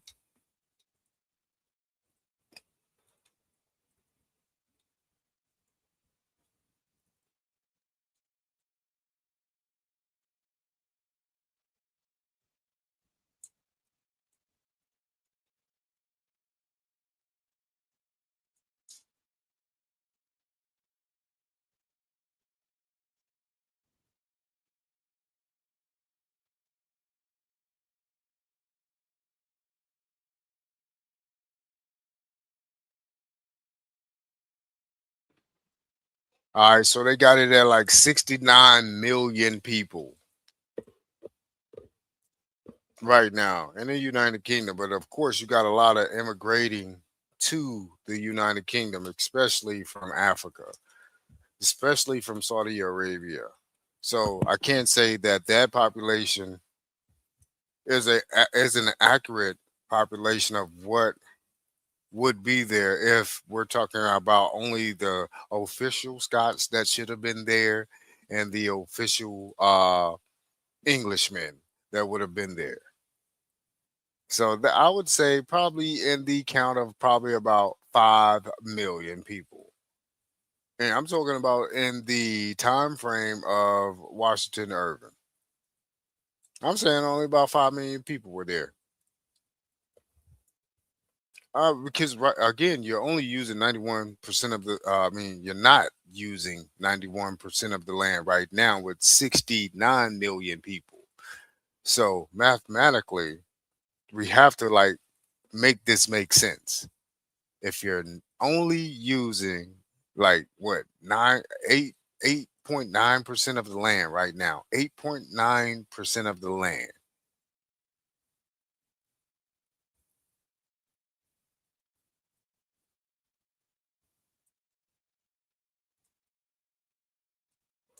Man, that's a small number when you think about it. Y'all ain't really using none of the land still today in today's time. And you got 68 million people there.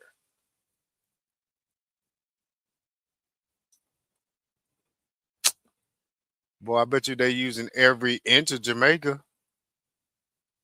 I bet you they using every inch of Barbados.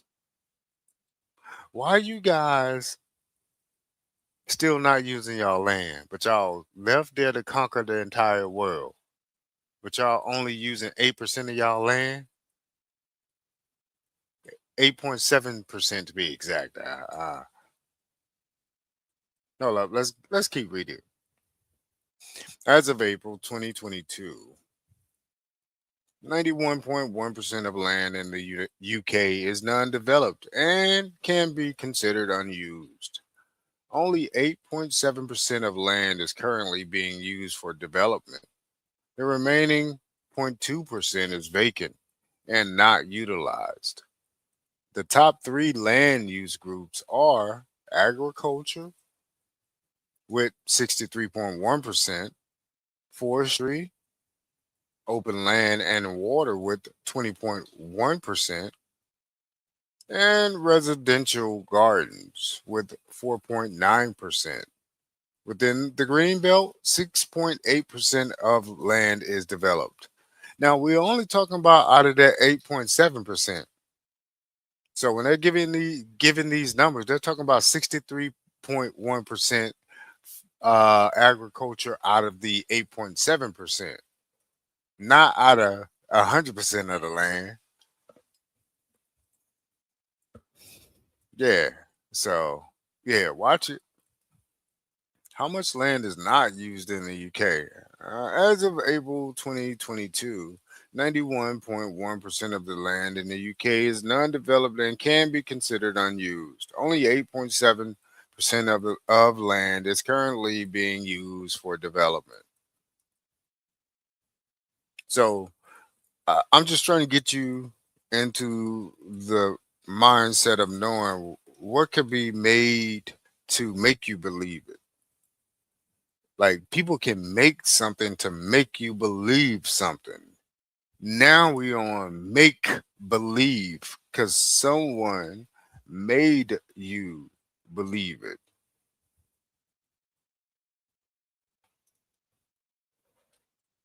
All right, so this is how the 8.7% of land is actually being used in the entirety of the United Kingdom. We're talking about the entirety of the United Kingdom.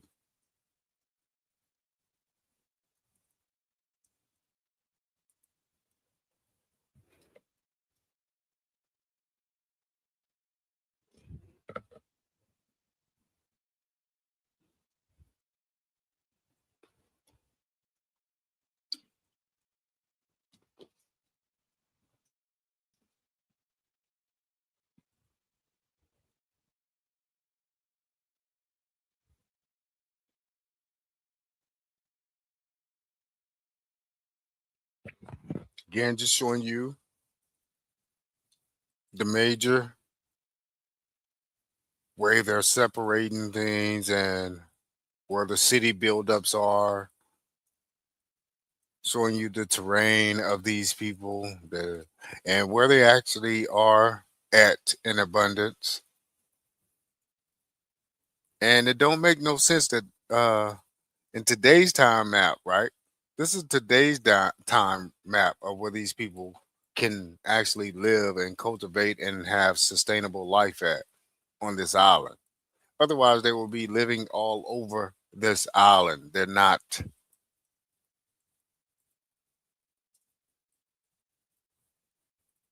So, how big do you think these cities were when Britain said, "Yeah, man, let's go take over the whale, Craig"? It was a coup d'etat. The only way they were able to take over the world, Craig, was by taking over America from the inside. They came here as indentures. They grouped together in the Americas as indentures after and during the 1860 through 1865 spillout. That is not what was actually going on. These are freed indentured servants that started this move and wave to the coup d'etat from the inside of America once freed. Pay attention, because I'm telling you, that little island didn't start the 13 colonies. That's why it's called the story of the 13 colonies.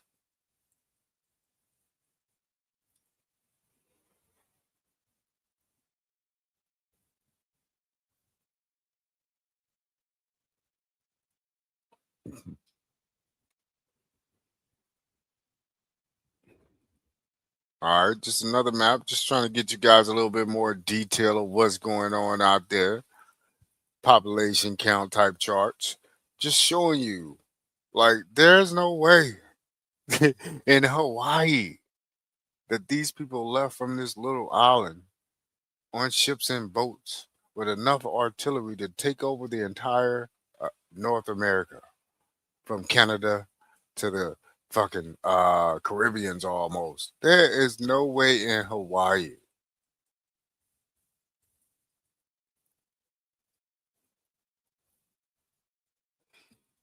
All right, we back on Washington Irving's ass. We're just trying to figure out where your people came from and why you here writing stories about Christopher Columbus.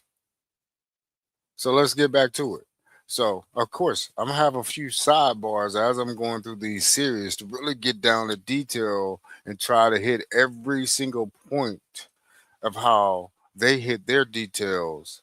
But every detail they hit, I have an opinion about it because it's a chess move that they're making without even moving the chess pieces anymore. Because these moves were made way back when. It's up to us now to finish the game. And bitch, I can sit all day and play chess. You ain't gonna stop me. Huh? Who's the outthinker? Washington Irving's parents were William Irving Sr., originally of Quoham, Chappensay, Orkney. Now we saw where that little island was off the coast of Scotland, right? I'm talking about way up there. Nigga damn near in the Arctic Circle. And Sarah, née Sanders, Scottish English immigrants. What? What? Immigrants, huh? And we just read about what was going on during that time. It was telling us that the white people were being enslaved in North Africa and also being brought to the Americas as slaves. All those different words that you saw, all those different adjectives. So we saw what was going on during the time of mid 1700s. Let's keep going. They married in 1761 while William was serving as a petty officer in the British Navy. They had 11 children, 8 of whom survived to adulthood. Their first 2 sons, each named William, died in infancy, as did their fourth child, John.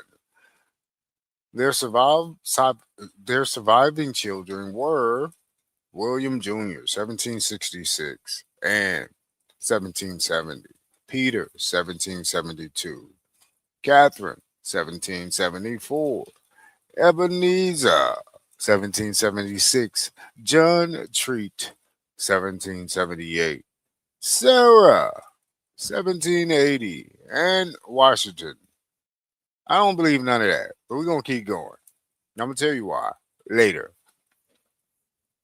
Washington Irving.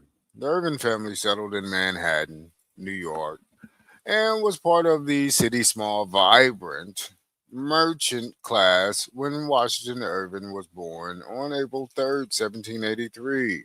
The same week, city residents learned of the British ceasefire that ended the American Revolution. Irving's mother named him after the hero of the Revolution, George Washington. At age 6, with the help of a nanny, Irvin met his namesake, who was then living in New York after his inauguration as president in 1789. The president blessed young Irvin, and encounter Irvin later commemorated in a small watercolor painting, which still hangs in his home today. The Irvins lived at 131 William Street at the time of Washington Irving's birth. The family later moved across the street to 128 William Street. Several of Washington Irving's older brothers became active New York merchants, and they encouraged their younger brothers' literary aspirations, often supporting him financially as he pursued his writing career. All right, so if we just give me a little backdrop, some little Santa sprinkles. So you're gonna get why I'm talking about Santa in a minute, because this guy has a lot to do with the Santa story too. He ain't just create the Christopher Columbus story and the George Washington stories that you think are real people and real stories that actually happened. No, no, no, no, no. The boy also created the Christmas stories. Come on, let go, let walk.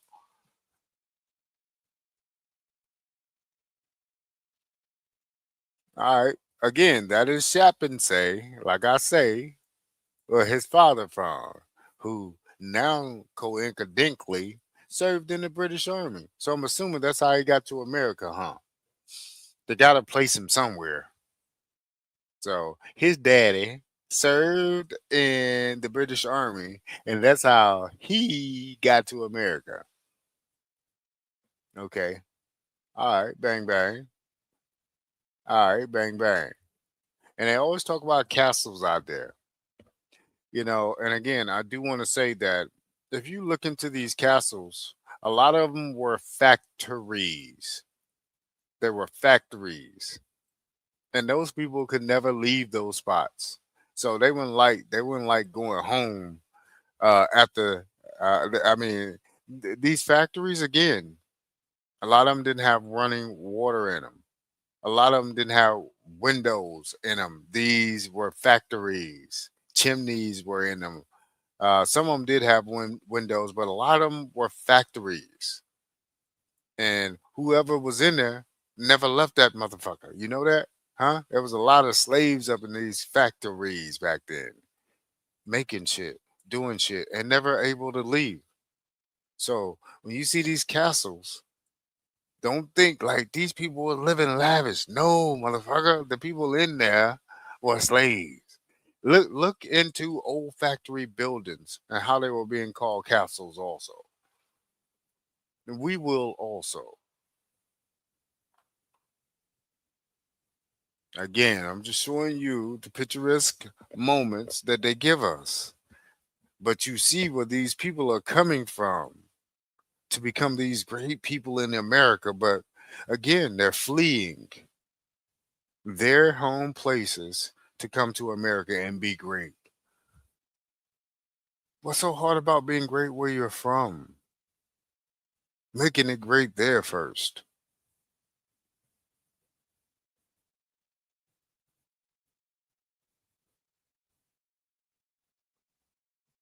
Again, I'm still on Shepard say. I'm on that motherfucker's neck.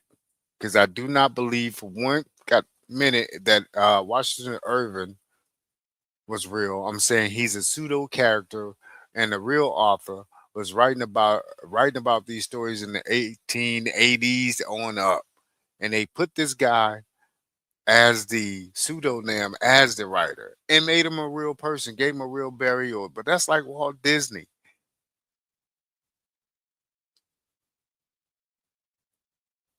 Again, we're going to Shap and say Orkney.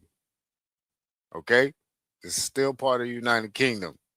I'm just showing where they say his daddy from. Boy, I do not believe this shit. And his daddy joined the British Royal Army, a Navy. Boy, they ain't have ships like that for no British Navy. They could Scotland and Britain was fighting. They couldn't even be the. I no.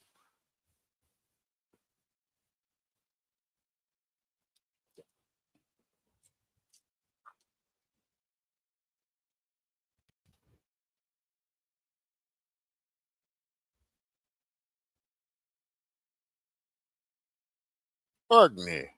There you go. Shap say. Shap say. Really?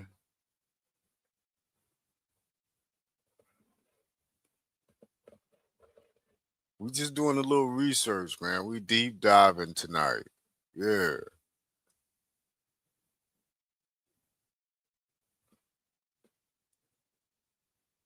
There we go. There goes Shap say. We just trying to figure out where your people from, player. You from that little bit old island out there? You from a little island that's got a smaller island that's littler than a little island. Now you in the middle and there's other little islands out there. Boy, they made your story up. This nigga never left that place. Who came and got you? Boy, they be lying. Boy, these are incubator baby lies. That boy done told a whole lie about where he came from. Boy, you is an indentured servant. You are not coming to the Americas from that island. How did you become part of the British Royal Navy? How, Sway? And you in Scotland being born. Are you left with King James? No, nigga, that wasn't even the same time frame. If you were born in Chappensay, how did you get to England to become part of? Nah, bruh.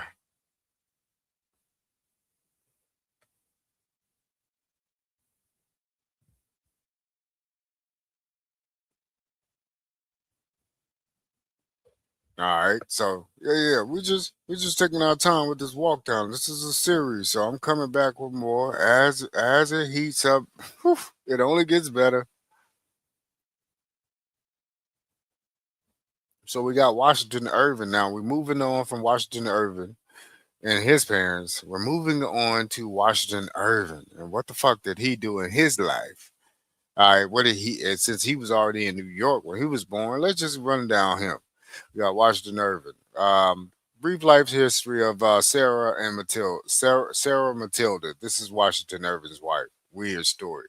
When Sarah Matilda Hoffman was born on 8 November 1791 in New York City, New York, United States, her father, Judge Josiah Ogden Hoffman, Esquire, was 25 and her mother, Mary Colden, was 21. She died on 26 April 1809 in New York, United States, at the age of 17 and was buried in Manhattan, New York City, New York, United States. So she wasn't buried in Tarrytown with her husband. That don't make sense because Washington Irving was buried in Sleepy Hollow.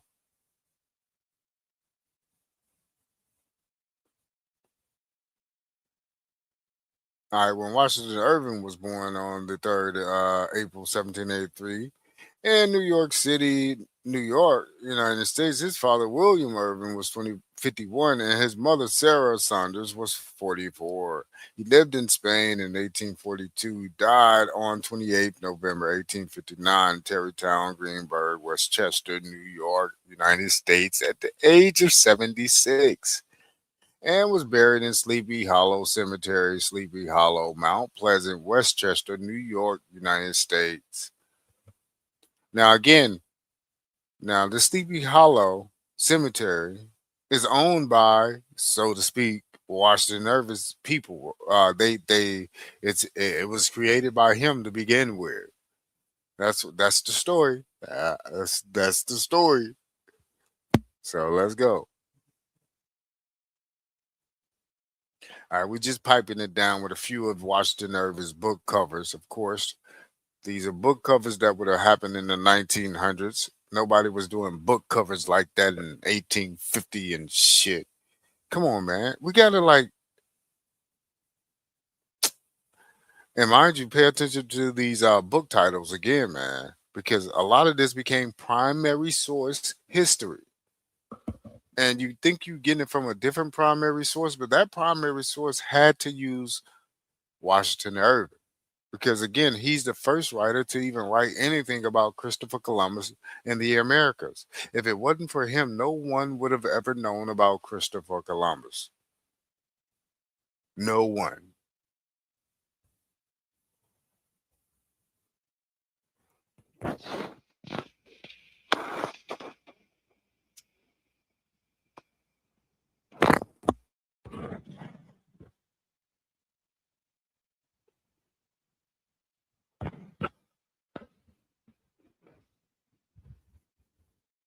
All right, we got some more of these books by your boy.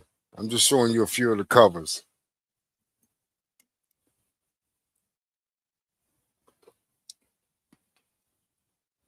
Mind you, he wrote about Muhammad also.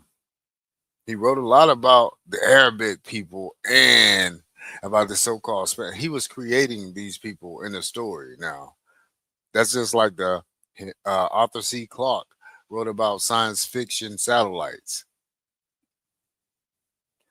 He's the one who thought of the word satellites in his science fiction book, Arthur C. Clarke. There's no such thing as a real satellite floating in the motherfucking sky by itself with some shit you done made on Earth. No, never. Nothing's staying up there like that. Airplane goes up, comes the fuck down.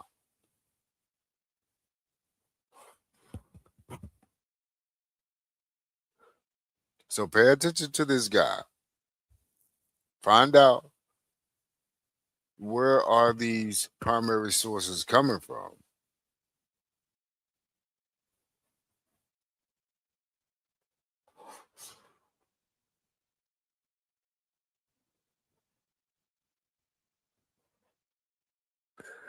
In comes dun, dun, dun, Andrew Carnegie. Don't ask me what I got to do with Andrew Carnegie, or what Andrew Carnegie has to do with Washington Irving, and what Washington Irving has to do with Christopher Columbus not being real. Why is Andrew Carnegie even in this story? If we're just talking about, man, I had to bring out the big wigs for this story because it ain't just about who Christopher Columbus was. We want to find out who put this story out there to make you believe that Christopher Columbus was real, and who promoted it. Well, you looking at the promoter. This the janky promoter of that goddamn story.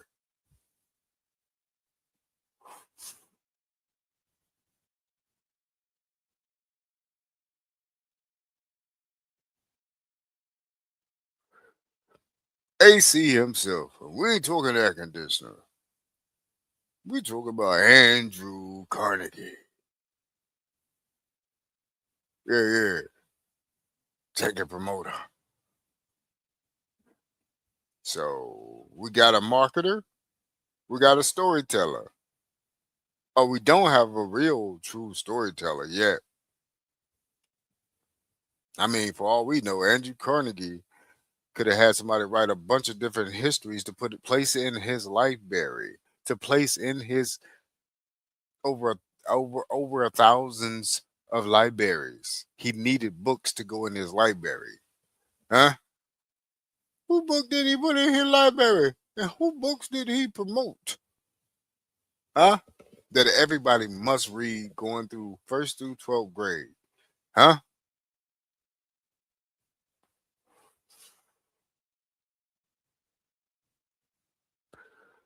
Or were these writers chosen during Andrew Carnegie's time during Reconstruction?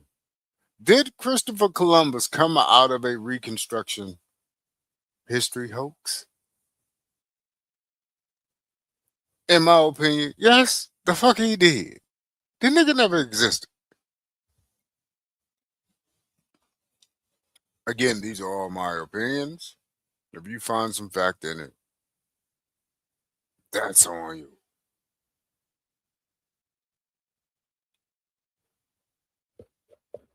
All right, so we got Andrew Carnegie. All right, Washington Irving, so-called unalive in 1859, right before the Civil War. So we got another pre-Civil War born guy. So pay attention to all these stories before the Civil War, because they be making shit up. Let me just say it. They are making shit up before 1865, totally.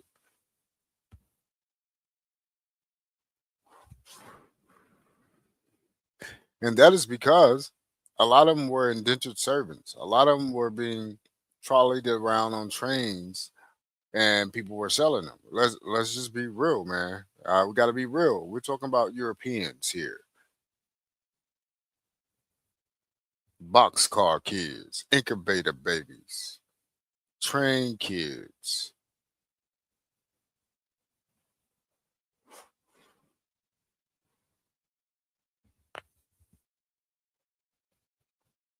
So we got this guy being born uh, November 25th, 1835, a few years right before Mr. Washington Irving pseudonym unalives. But this guy's also from Scotland. What do you know? What do you what? Didn't I just read that all a lot of these Scotlanders that came here were what indentured servants?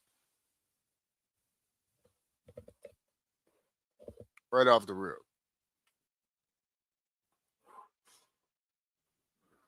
So you motherfuckers ain't writing shit. You can't read or write. I went through a few different primary sources on what the fuck were they even speaking in Scotland. They couldn't read or write when they got here.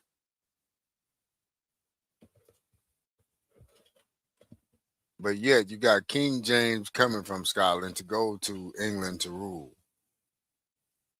I'm telling you, man, these stories are not going to add up to what you might like to hear. We're talking about the stories that they put in front of us that we're reading and we're debating about. They fucking faked the history before 1865. These series is going in on this fake history. That's exactly what it is. Hold up. Let's go back. Because this guy is also in Lenox, Massachusetts. Massachusetts is going to be all of these, this whole New England area, huh? That was called Eel Land.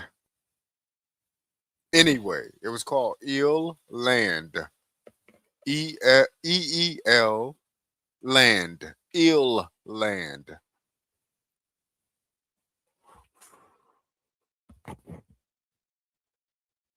Without the G.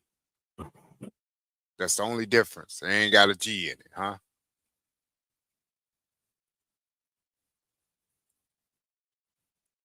Ain't got an N in it either, boy.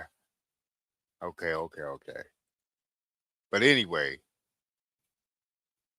check out the phonetics. And I'm going to dive into why they was calling it Eel Land later on in this series, because it has a lot to do with this series.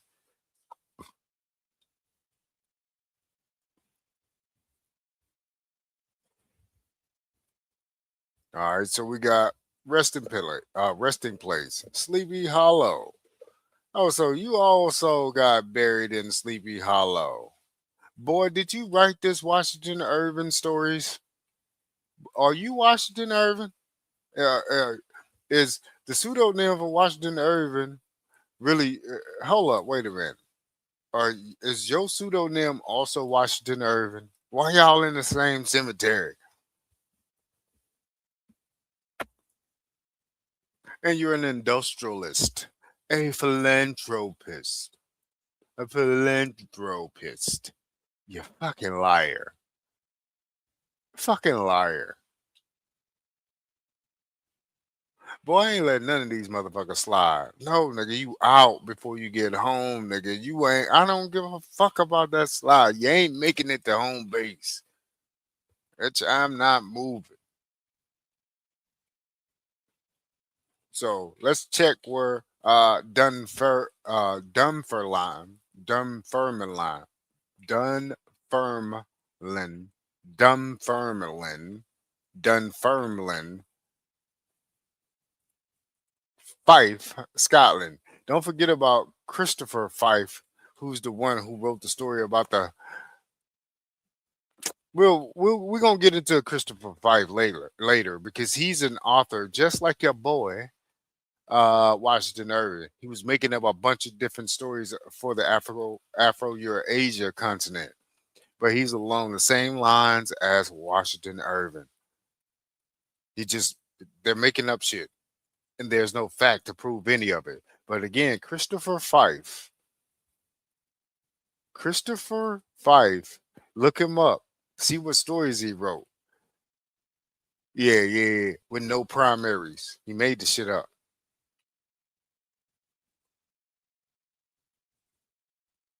All right, so we got Dunfermline, Scotland. This is where it is. So we got, so we got the Irvins from Scotland and England. I mean, well, Scotland, yeah, I'll say England too.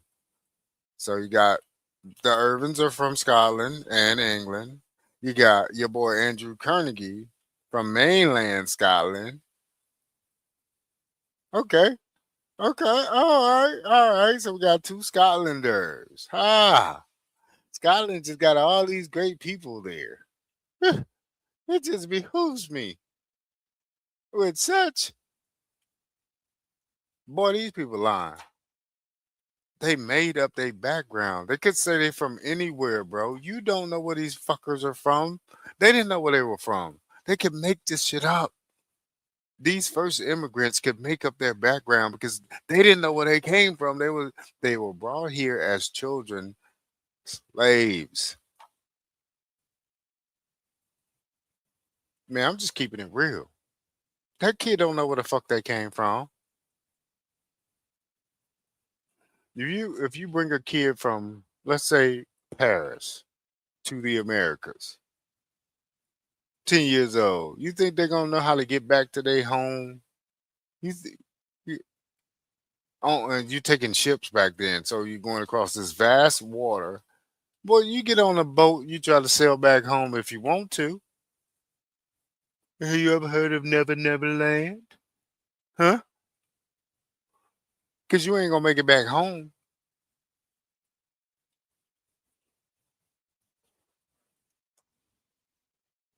All right. So we're just zooming in on this bad boy, just showing you what's around this area where he say he came from.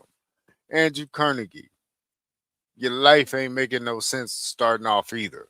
So you're another guy from Scotland also. But you in the 1835s, pre-Civil War time, you were born in the Americas though. Hmm. I'm saying these cities were already here. I'm saying y'all didn't make up shit. What y'all did make up the names for overseas when y'all was drawing the maps. When you drew the maps, you were able to put these names that you found in the Americas overseas. Because you didn't do the map making really until after 1880s. Look at when I think it's called the Society of Geographical Naming or something like that. I forgot what it's called, but they were drawing the maps in the 1880s and they were putting names to a lot of shit. And then later on, they came and wrote histories for a lot of people's counties.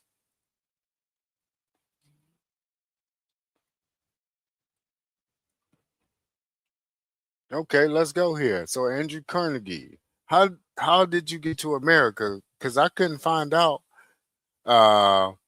couldn't find out how you got to America like you did, Carnegie from Scotland. So I had to go do a little research on you, huh? It says Andrew Carnegie and his family sailed to the United States in 1848 aboard the sailing vessel Wiscasset. Whew, Lord, that sounds like an American word, Wiscasset. Departing from Glasgow, Scotland, and arriving in Pittsburgh, Pennsylvania. Eh, what? So you got on a ship in 1848, and the ship's name was Wiscasset, and it departed from Glasgow, Scotland. Boy, you can't make this shit up. Who built that boat? That y'all built that boat out in Scotland? Lie and say you did. Wait. Did England build the boat? Because you're already overseas. I just want to know who built this boat over there in Scotland. There, this Wiscasset, this American word. That's an American word, Wiscasset. And it departed from Glasgow, Scotland, arriving in Pittsburgh, Pennsylvania. Are they saying that Glasgow, Scotland was in America and they went and picked up indentured servants from somewhere in Europe and came back to Pittsburgh, Pennsylvania?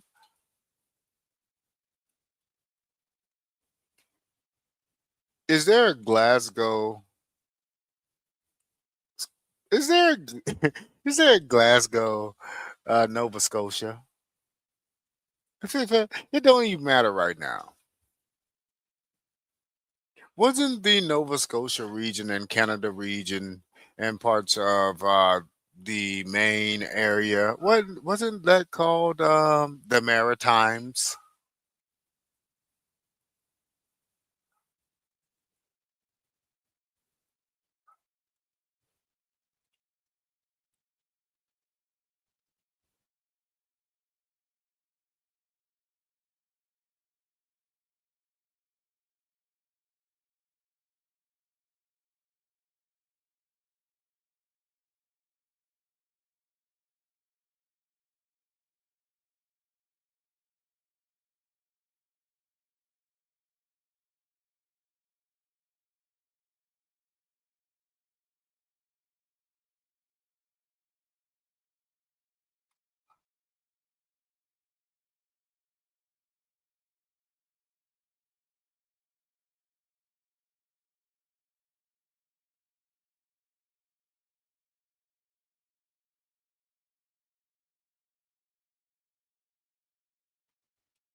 So here I'm just showing you Pittsburgh. So this guy left from Scotland and went straight to Pittsburgh. So he left from Scotland and went straight with a K, went straight to Pittsburgh.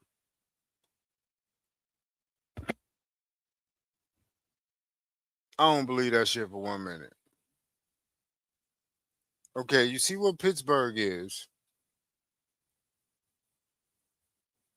So so you left from Scotland and you knew about Pittsburgh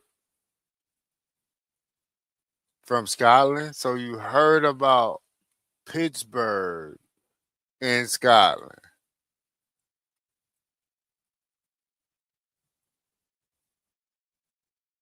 Boy, somebody lying. Boy, these people are indentured service during this time. Them people did not come over here. No, nigga, no, nigga, no, nigga. You did, so you got inland. You got way inland as soon as you got here. You ain't stop at the coast or nothing, man. Man, see, nah, bruh. I ain't even playing these games with these people. Man, they lied about history and they fucked up like a whole lot of shit. These fleeing people came here and wrote your motherfucking history, you aboriginal you. And we're going off of it. We're acting like it's the real shit that really took place. Wake the fuck up. These people were coming over here as indentured servants. Who was bringing them over here? We're going to get to that.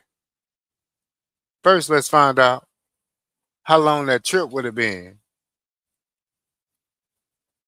All right, so you see here, Glasgow. Over here, we got Glasgow. And over here, we got Pittsburgh, Pennsylvania. Pittsburgh. Boy, y'all done went all through this land right here to get to Pittsburgh. How else do so how how do you know about Pittsburgh first passing all of these other different places to get to Pittsburgh from Scotland? How do you know about this, Carnegie? Carnegie's lifeline is a fucking lie. If you can't be traced in a respectable manner from ground zero to death, I'm calling your life a hoax, and they made these stories up during Reconstruction. I'm saying his background is a lie. So everything after that has to be questioned, in my opinion.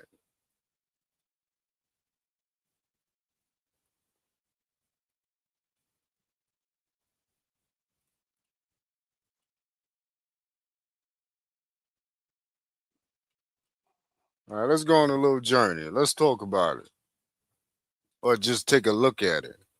We're gonna find out. Man, we talking about what? We're talking about when? We're talking about the late 1700s and 1800s.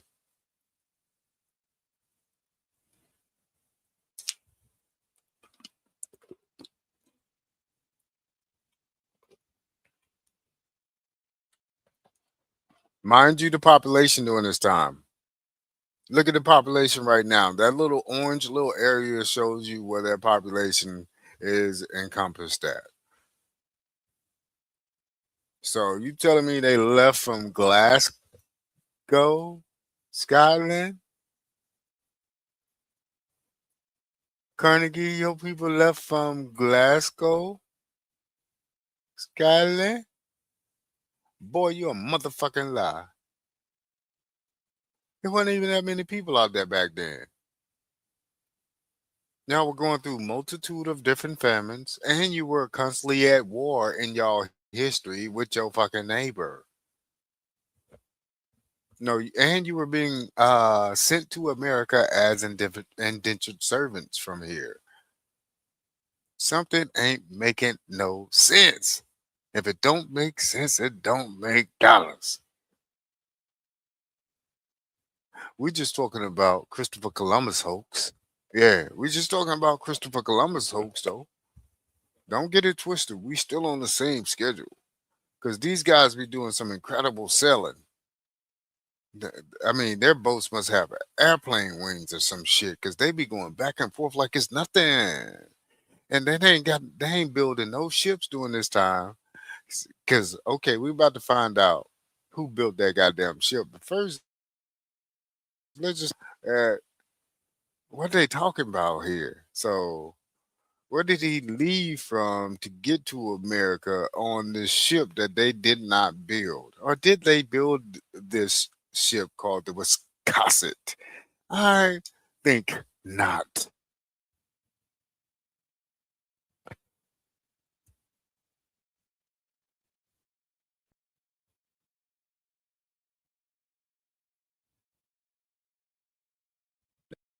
That's where your boy King James supposed to be from, Edinburgh, Scotland. Then he made his way over there to England and shit. Oh yeah, but I got some on his ass. Don't worry.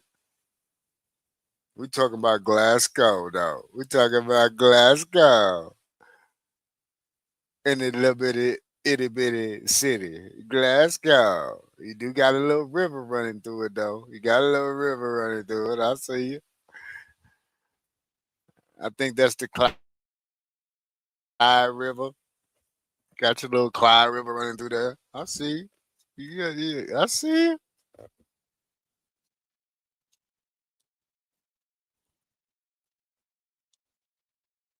Yeah, you wasn't building no ships though. They said that y'all was getting snatched up out there though. But I don't even believe that they were snatching y'all from there. Maybe some of y'all got snatched from there. But we just talking about how Andrew Carnegie gets into the story of Christopher Columbus. Is he Washington Irving, or did he hire a team of writers to put out books under the pseudonym Washington Irving?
Yeah, we just took a little airplane ride, just seeing what that vibe like. Just imagine this shit on a ship, a little bitty itty bitty ship. And you don't know where you're going, but you're going to Pittsburgh.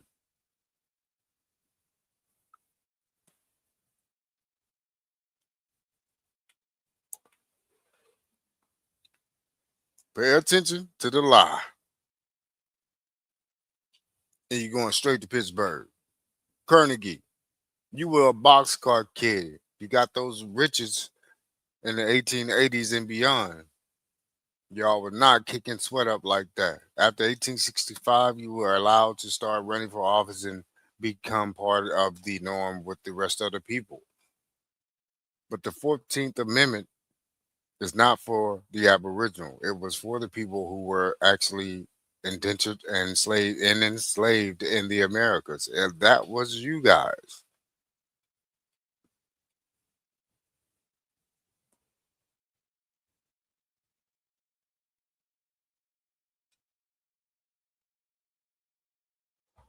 So my story is that only after 1865 were whites able to start running for office and vote. Now, anything before 1865, they made that shit up.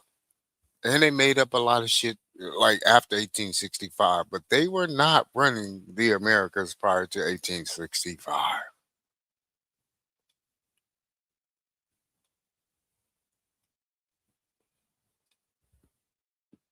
Before 1865, we need to look at what they are saying and fucking investigate. I'm on exhibit double A right now. I'm showing you that these little towns did not have the wherewithal, population, or the food to leave that place and sell to the Americas.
Martha's Vineyard. That's going to be very important later on as well when it comes to Rhode Island. Martha's Vineyard. Got a few things on that as well. Oh, it's gonna be crazy. Remember, we're talking with Wisconsin, so just think about Wisconsin, the actual ship name. It's crazy.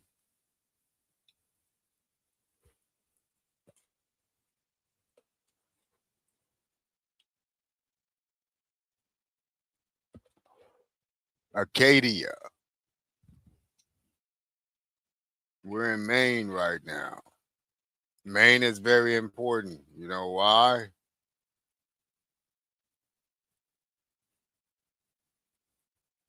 We're gonna get into why Maine is so important. So yeah. Everything I'm showing right now is for a reason, because a lot of people don't know where these places are. So we got to match up with where things are located with what actually happened.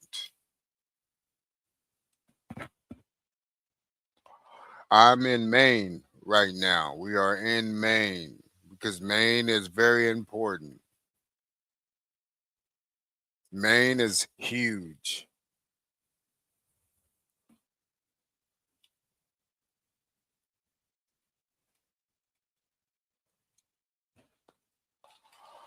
This is what we call the Maritimes. This area right here was called the Maritimes with an S. Maritimes, like a tribe, like Maritimes was like the name of the Confederacy, the Maritimes, which means they were seafarers.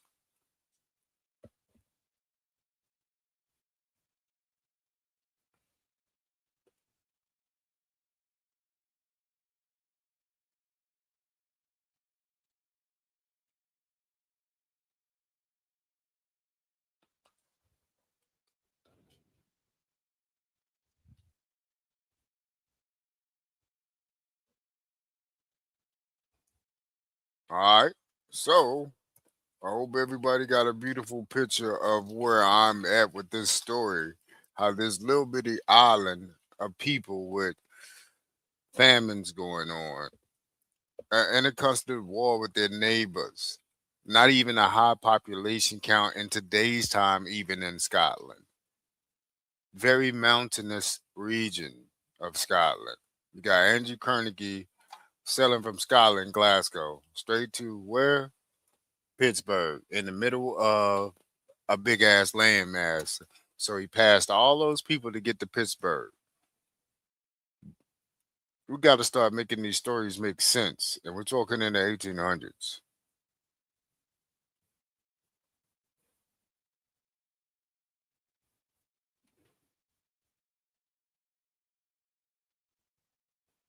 All right, this is Maine. This is the state of Maine. Maine is huge.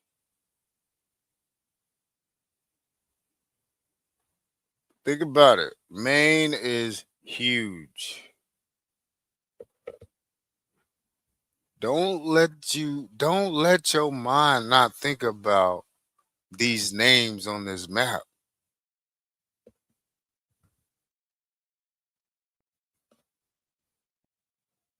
Is this England?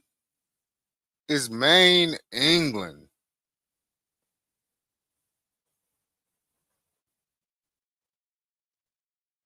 Wait a minute. Do I see the word Wisconsin in Maine?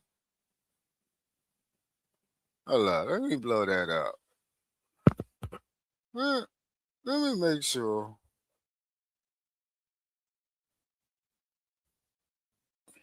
I'm gonna blow this map up. Let me see if I can. Let me see. Because I think I see the word Wisconsin in Maine. Okay, never mind. I can't blow it up. But we're gonna go back because I thought I saw the word Wisconsin on that map. Let me go back. Let me go back. I saw it. Hold up. Is that Wisconsin right here? Yeah, that is Wisconsin right there. Under Lincoln, huh? Under Lincoln, you got Wisconsin. Now, Why is a place named Wiscasset off the coast of Maine? Somebody lying. Was this so-called England already in America and somebody took these people history? Somebody took these Aboriginal Americans history and gave it amongst themselves while in America? That's how you became a ish, Scottish, English,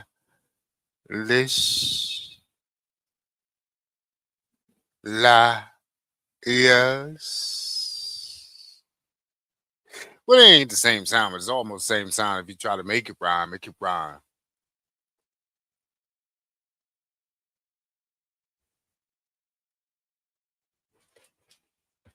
All right, so let's find out why I got y'all looking at Maine real quick here. Why are we looking at Maine?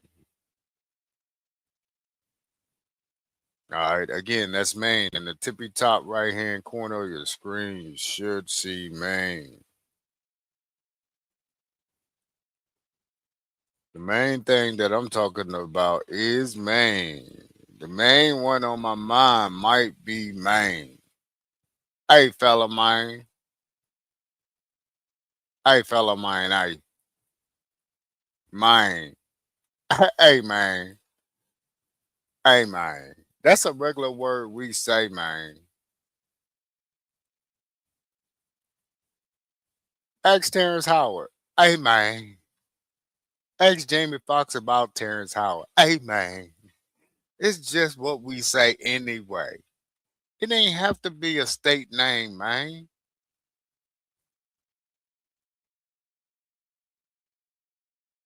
All right, let's do a little topographical map. See what we talking about here in America. You know what I mean? We talking about little Scotland, little United Kingdom, little Great Britain came here and took over that.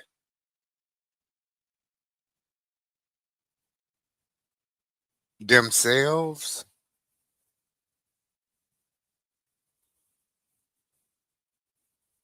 You can't make me a believer.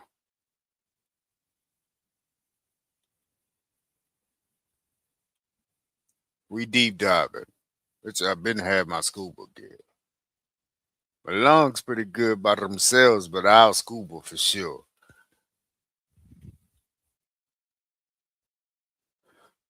All right, we got Maine again here. All right, so why are we talking about Maine? Ah,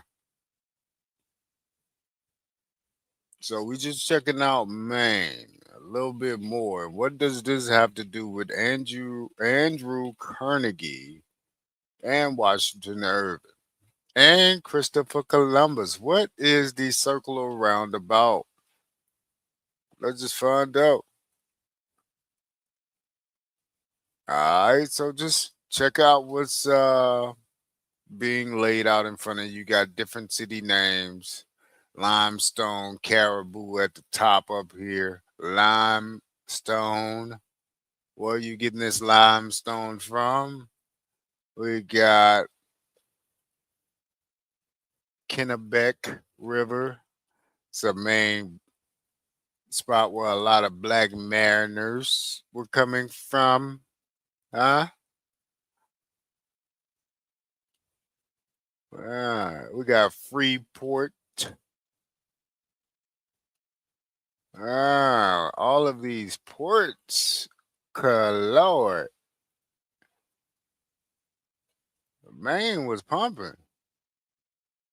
Kennebunk Port.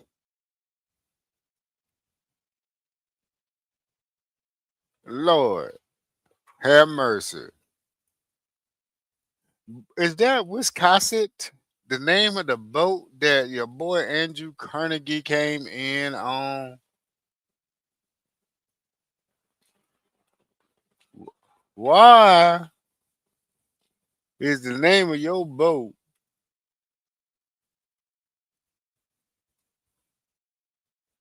named Wiscasset that you came in on, player?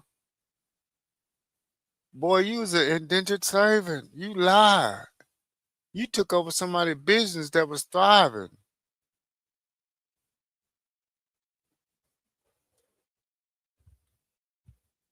Let's get down to the punch bowl of it, cause hey, look, Shawty, yeah, that ain't happening no more, player. Hey man, Wisconsin, that's how you got your ass over here. Well. I thought y'all was over there building ships. Come to find out, ain't no, they don't even have a ship that y'all built until 1828. You motherfucking liars. Wisconsin. In 1848, following the failure of the Chartist movement in Scotland, Chartist movement in Scotland, I hope everybody know what's a charter slave. Who's the real charter slave? Huh? What's a Chartist movement in Scotland? A bunch of whining enslaved people signing petitions amongst each other to say, "Hey, stop the way you treating us." That's what this is. Who's the real charter slave? So if you complain about it, we're gonna send your ass to America. It's gonna be worse. It was like a threat. What is going the fuck on here?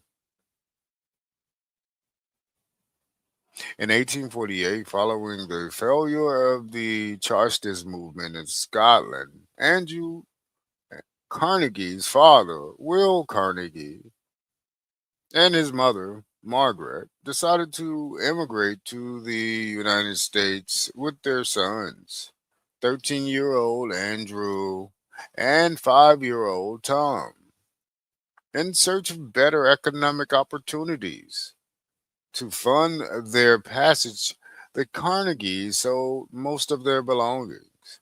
On May 17th, 1848, the family boarded the small sailing vessel Wisconsin in Glasgow at the Brume Law Docks. At the Brume Law Docks. Hmm. The Wisconsin in Glasgow at the Law Docks. Okay. Which was an 800-ton ship named after the Abenaki. Abenaki word meaning coming out from the harbor, but you don't see where. Oh, it sounds like some slave raiders. So, Carnegie, boy, did you get snatched up and brought over here? Hold up. If it means from the Abenaki word meaning coming out from the harbor, but you don't see where, it's what that mean. Look, we from the streets. The streets tell me that's a code for somebody saying something behind something, on top of something. That's saying that somebody snuck up on you and snatched your ass up and you ain't even see where he came from. But it's an Abenaki word. So is these Abenaki people from the Americas doing this? Huh? So is some Americans actually the ones bringing these indentured servants to America? Is New England really England?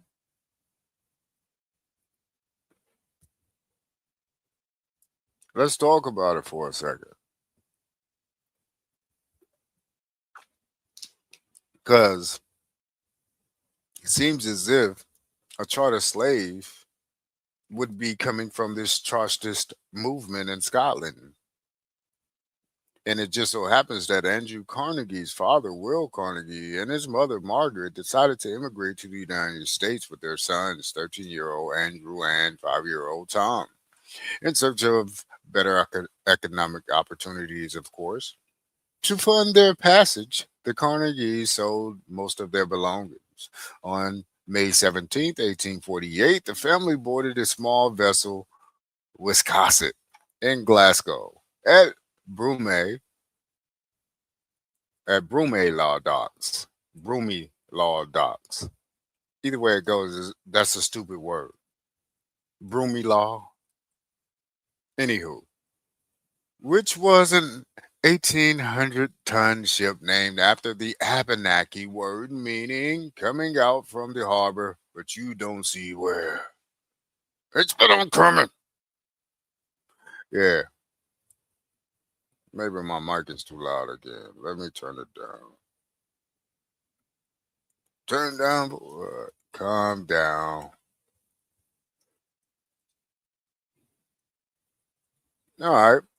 The Chartist movement, 1838 through 1850s. So how are you jokers over there taking over the entire world? And y'all got all these different movements and famines and y'all infighting with each other over there. How are y'all having enough unity to take over the world, Craig? Boy, they ain't do this, bro. The Chartist movement, 1838 through 1850s, was a working class political campaign in Britain advocating for broader democratic reforms via the People's Charter of 1838, which demanded universal male suffrage, the secret ballot, no property qualifications for MPs, payment for MPs, equal electoral districts, and annual parliamentary elections. Boy.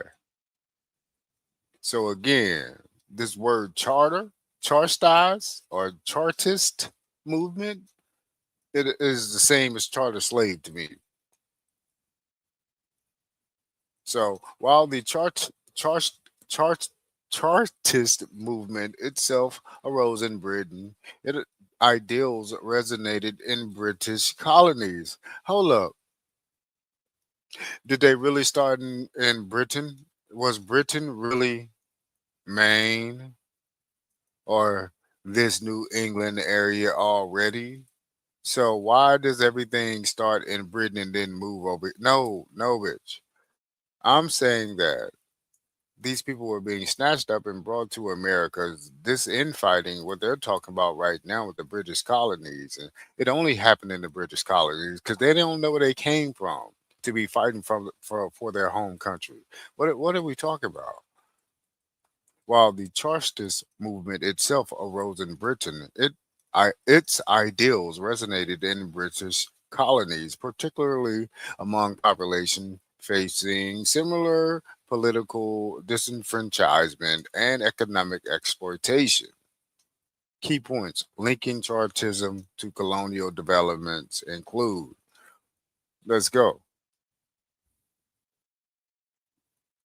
So a Chartist movement is the charter slave trying to free themselves. That led up to this whole 1865 or the indentured servants got tired of this shit. We want to get paid too. Check it. Check the motherfucking temperature of this shit. Inspiration for political reform. Chartism advocated a principled and organized approach to citizens' rights. Who was a citizen in the United States? These immigrants, including representation in government. Colonial populations observed that collective action and petitions could challenge entrenched power structures, which encouraged local political reform movements. Immigration of Chartist leaders and settlers. Some Chartist leaders and supporters after repression in Britain, such as arrest and transportation following the Newport Rising of 1839, migrated to colonies like Australia, Canada, and New Zealand. Their presence carried political and social ideals that seeded early democratic governance concepts and govern governance, concepts, and colonial administrations. Let me reread that last line. Their presence carried political and social ideas that seeded early democratic governance concepts and colonial administrations. So, were these white people trying to get free from under the colonial administration, which means that somebody maybe from America was actually running the United States at first, and these immigrants that came here were under the United States system, which would have been started by, as far as I'm seeing here. We're going to get to why I'm saying that. But as we keep reading, we're starting to see here that these people were not leaving to take over people. They were leaving because, boy, these people are not going to take over nobody. They running to go get help. Are you paying attention to this story here? Everybody who left these United Kingdom spots, they always talk about, boy, these people are fleeing. Boy, I'm running for my goddamn dear life. Type stories, type shit. Come on, man.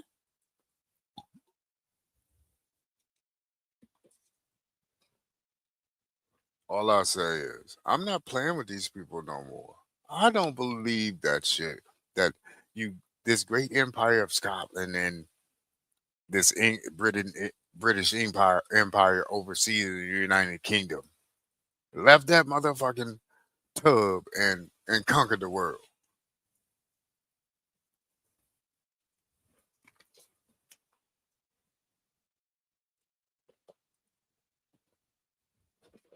And I'm only giving my opinion in those matters because of what I've been reading in history here. And I'm going to exhibit Triple Z now. I'm bringing a lot of food to the table. You ain't gonna go hungry after this, motherfucker.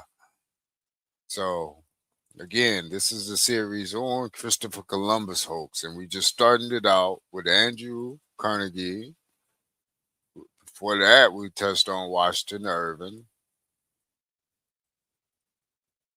and it all leads to,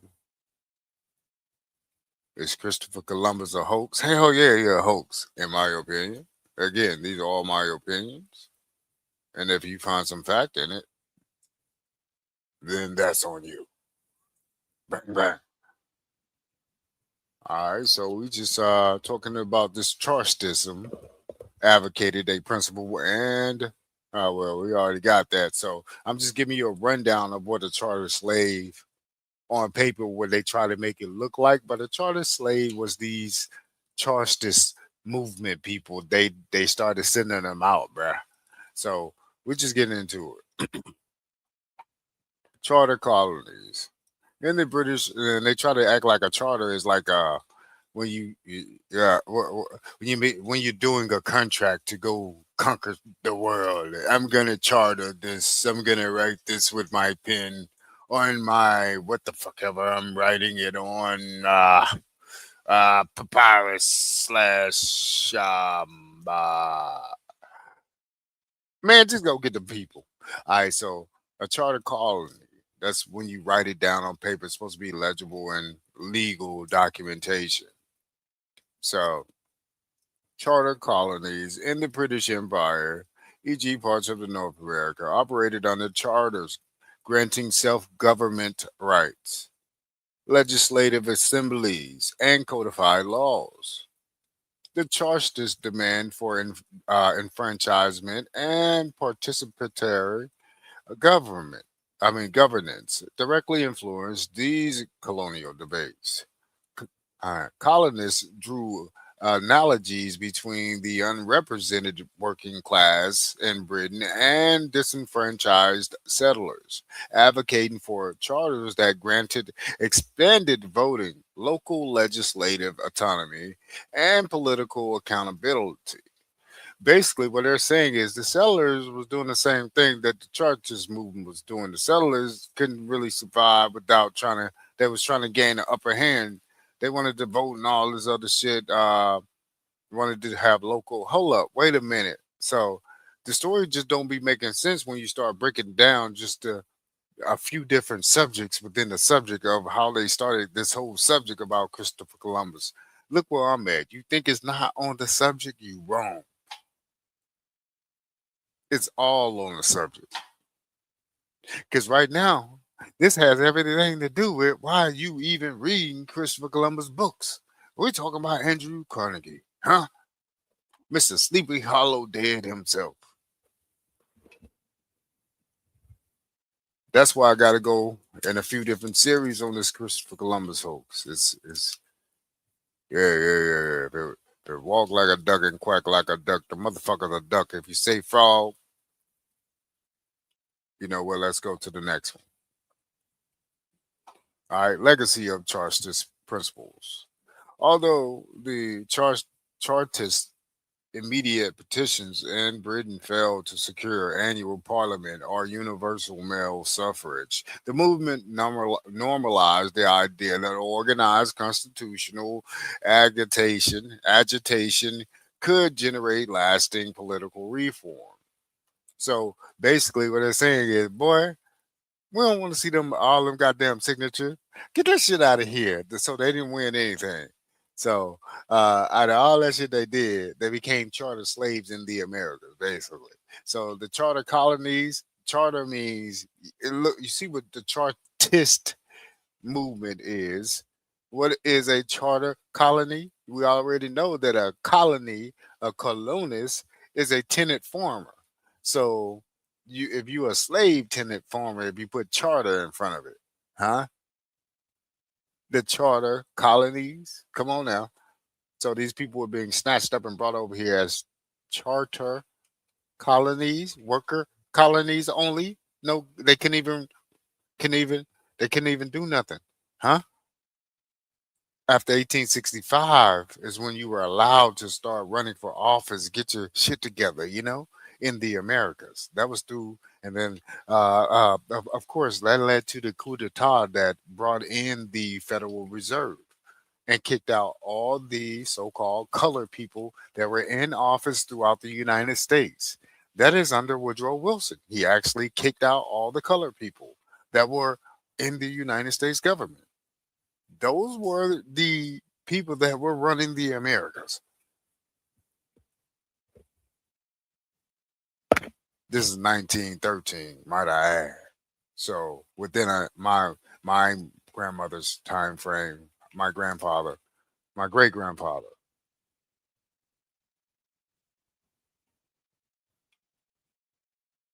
So legacy of Chartist principle.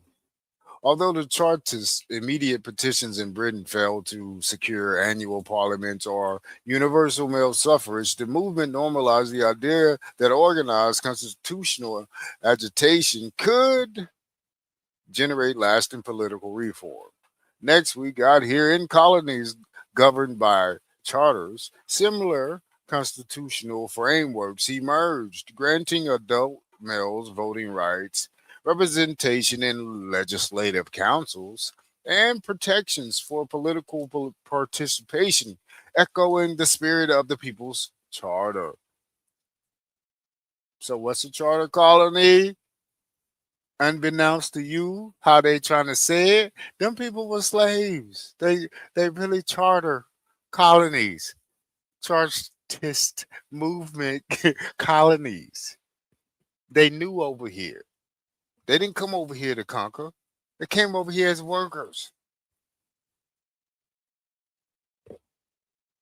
Workers in the 1800s, Scotland faced harsh industrial conditions, overcrowded housing, long hours, low wages, widespread malnutrition, and high exposure to disease, particularly in urban centers like Glasgow. Glasgow, okay, particularly in urban centers like Glasgow. Where did that Wisconsin ship pick these people up at?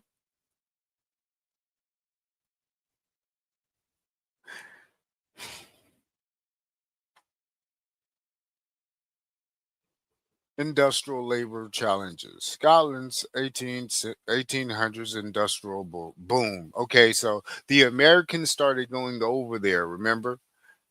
Like and making sure that Scotland had food. They were going through potato famines. Who was that? Choctaw Indians, right?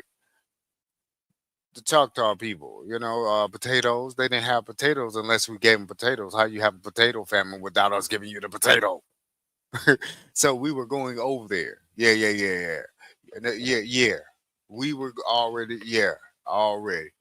Bang. And it tells you about the time frame when we started going over there to aid those people. So this goes along with why you came back on one of our ships.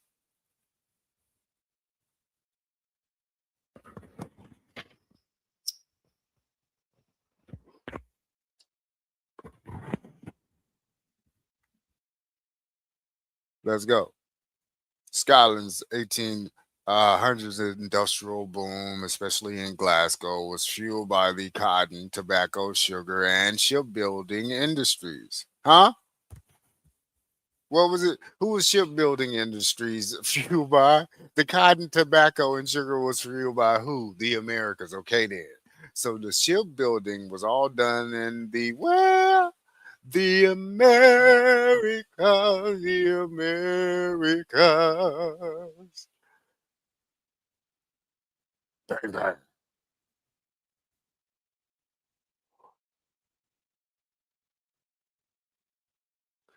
So what did it do? The demand for labor drew families from rural areas in the highlands, many of whom had been displaced by the highland clearances, into urban factories. Jobs were often unskilled, dangerous, and physically exhausting, with laborers working long hours under poor ventilation, exposure to noxious substances, and little regard for safety. Textile workers, colliers, and manual laborers frequently suffered injuries due to machinery, harsh physical work, and chemical exposure. Child labor was widespread, with children working to supplement family incomes. But we did that too here, though. Like here in America, yeah, you worked on your own farm. So, okay, and so you didn't really have to work for nobody because you the food was all bad.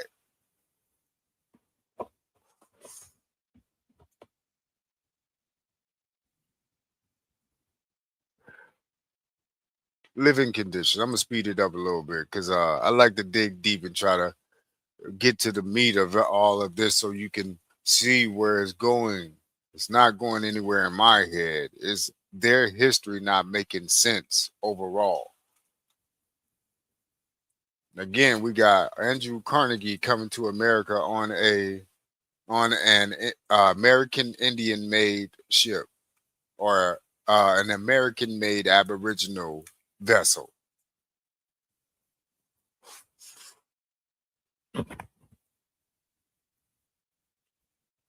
Why? Why sway? Why sway? All right, living conditions and health impacts. Workers were typically housed in cramped tenements, sometimes sharing a single room with up to 8 family members. Overcrowding, poor sanitation, and inadequate clean water supplies let me reread that. Overcrowding, poor sanitation, and inadequate clean water supplies facilitated the spread of disease such as cholera, typhus, and tuberculosis. Malnutrition contributed to chronic health problems, while insufficient medical care left many in deteriorating physical condition, effectively aging workers prematurely. So this is what was going on where they were from. Life expectancy was low, with the average age of death in industrial cities like Glasgow dropping by 5 years between the 1820s and 1830s. Okay, we're just trying to get around to what is this charter movement. So they were killing the people with the work. You got killed at work, basically. Yeah, it's good. Yeah, you can take your ass to work.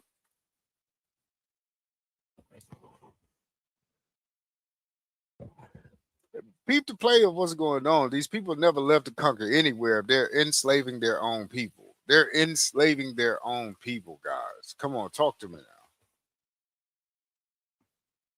Child height and development were directly impacted by poor diet, with studies showing significant malnutrition among working class children compared to wealthier peers. So we're talking about Glasgow, right? So we're talking about Glasgow. These would have been short people then. Short.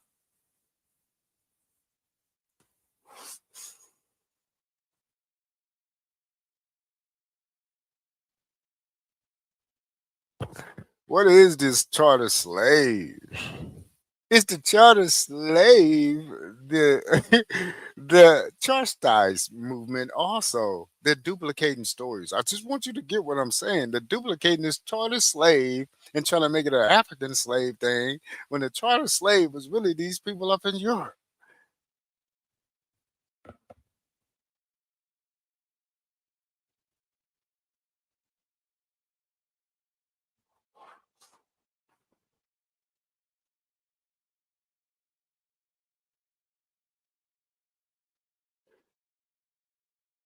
Let go. The Christopher Columbus hoax got us all the way up in Scotland, fucking around with Andrew Carnegie, riding to America on an American made ship, picked up from Glasgow, where they were saying that there were a lot of poor people over there in Glasgow, huh? They ain't live long, huh? Man, they just got a hold to the American goods. They just got a hold to American goods. They said it was a booming industrial move that happened. Where did they get all this shit from? The Americas. I'm just doing a recap. Christopher Columbus didn't exist. I'm doing a recap. It's a hoax, in my opinion. Again, this is Glasgow. As you can see here, it does lead through the Clyde River. I think, yep, through the Clyde River to this opening here. You got the Port Glasgow here. Port Glasgow here. Where were these people being snatched up at? Because they said they didn't see the ship coming. It had an Abenaki name. Wisconsin. Sounds like Wisconsin. So these people were snatching up people if you are reading into what the story is actually saying.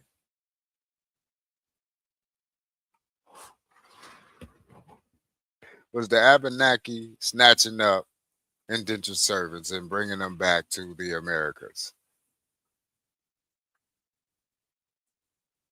And then these indentured servants, in turn, during the 1880s and above, rewrote history and placed themselves at the pinnacles, at the top in all history across the board, because they did hire a lot of historians to rewrite the history. That is not a lie. That is reconstruction.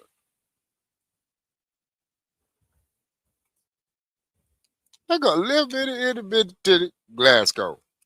Come on now. Man, I'm being for real. This is what we talking about. This is what we yelling about.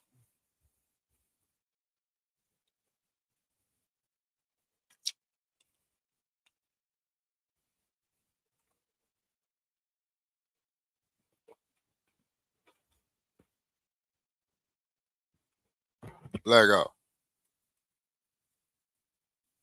All right, we got Glasgow again. We're talking Glasgow. We're just talking Glasgow. I'm just showing you how it leads to this little bitty itty river. Mind you, they had slave raids going on up in here as well. The little bitty itty bitty river. Now they didn't have ships that were seafaring ships. So until 1828, that was long after the Americans have been over there. When they say that these Moors went to these places and cleaned up the place, we're talking about Sagamores. We're talking about Sagamores.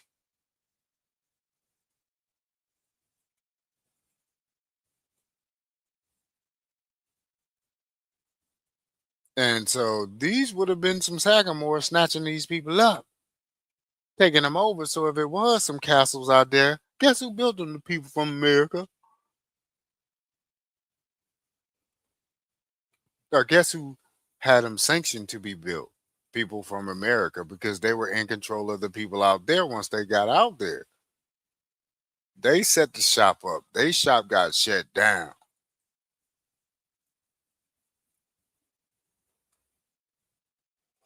Social welfare and poor relief.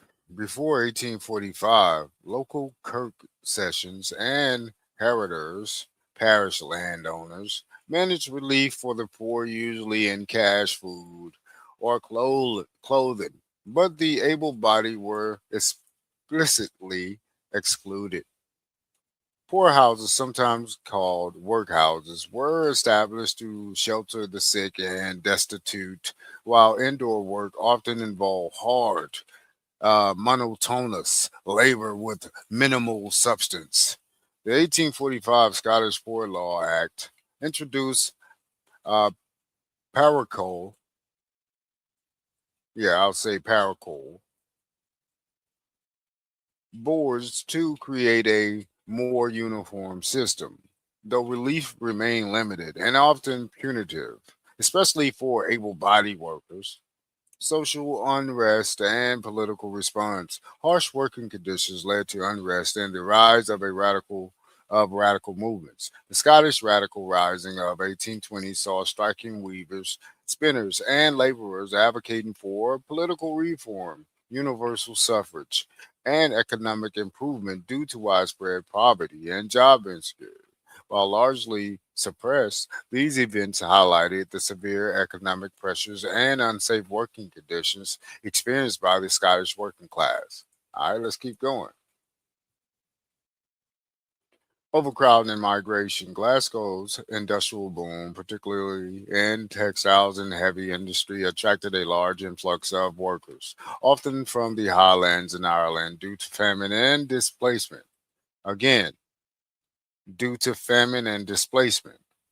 Tenement housing was overcrowded with multiple families in single rooms, damp, poorly ventilated, and lacking access to clean water and adequate sanitation.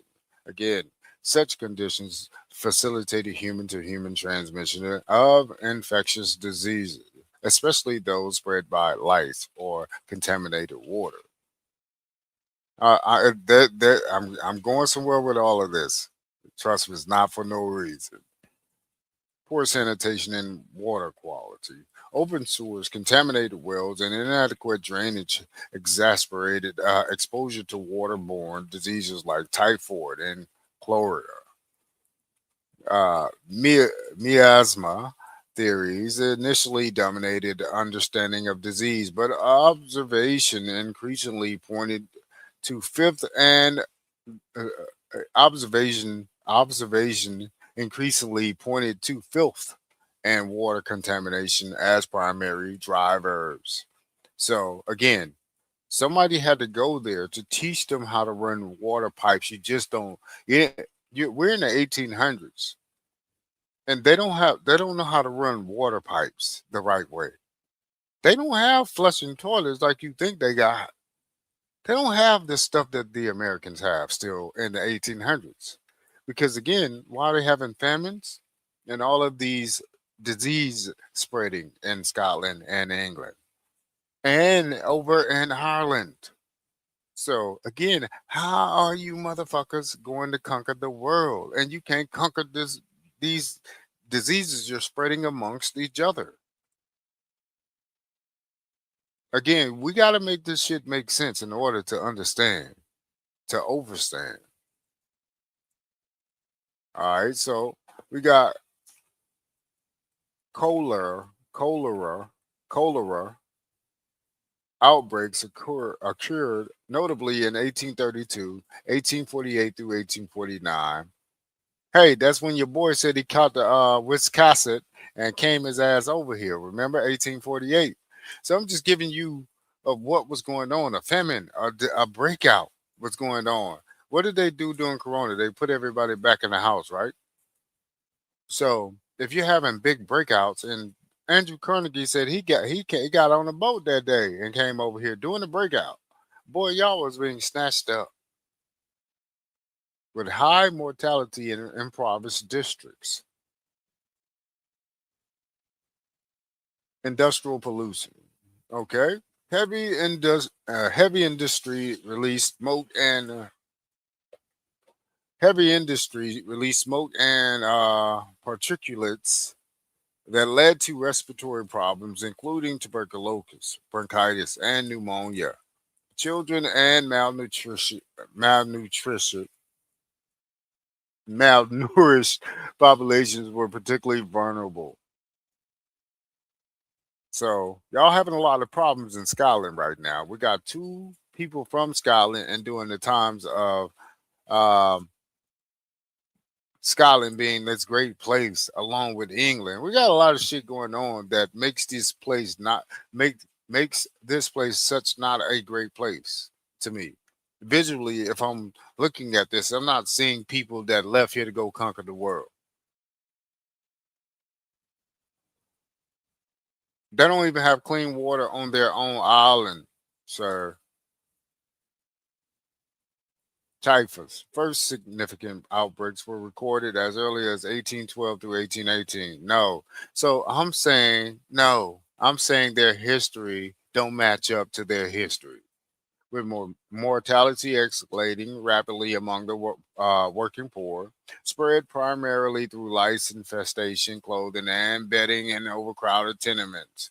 Known as the poor man's disease due to higher incidence in impoverished districts, typhus epidemics contributed significantly to Glasgow's elevated mortality rates, promoting sanitary reforms by figures like Richard Millar and William Tennant Gardner.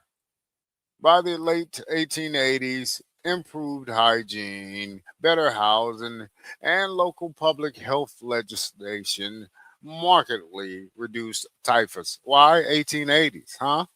I'm telling you, everything happens around the 1880s and above. Trust me. All these famous books, 1880s and above. All these famous characters, 1880s and above. Andrew Carnegie's legacy, 1880s and above. Washington Irving's legacy, 1880s and above. Christopher Columbus's hoax history, 1880s and above. Cholera, waterborne pathogen that stuck, hold up, cholera, waterborne pathogen that struck in large epidemics, particularly in 1832 and 1848 through 1849, causing rapid dehydration and death. So you got a multitude of different diseases going around at the same time. Because mind you, these other ones are going on at the same time these other ones going on. I'm telling you that they're faking these people histories. Reinforce the link between unsanitary water and fatal outbreaks, influencing infrastructure, improving improvements like water supply from Loch Katrine, 1859, same year, Washington Irving, unalived, scarlet fever, measles, diphtheria, diphtheria, and whooping cough. Childhood diseases were exacerbated by malnutrition and poor living conditions, causing a high child mortality. Scarlet fever and diphtheria were notable causes of death until municipal and hospital interventions became common by the late 19th century. Okay, guys, so when did the hospitals and shit start going into Scotland and England? Huh? Late 1800s. So, so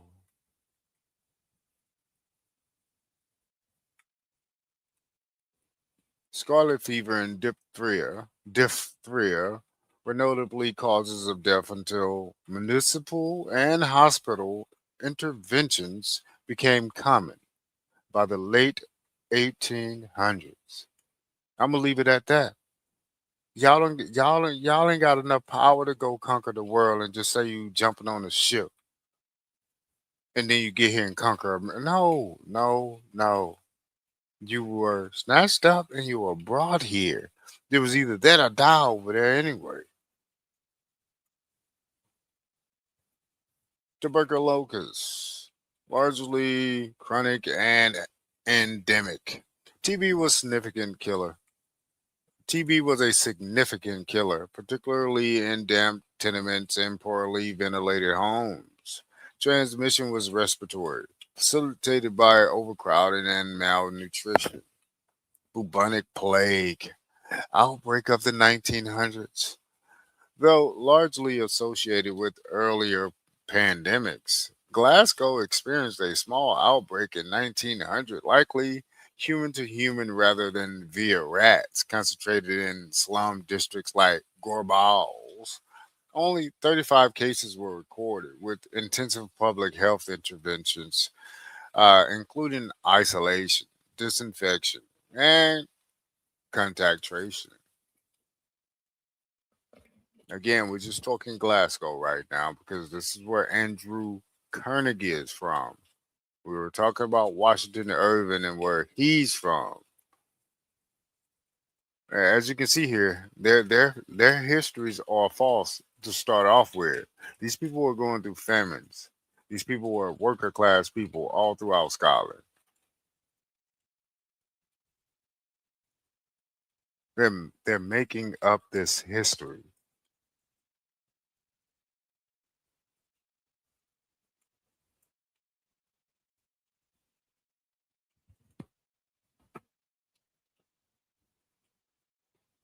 All right, so this will be the last slide. I've been going for a little while here, so we're gonna stop it after this one.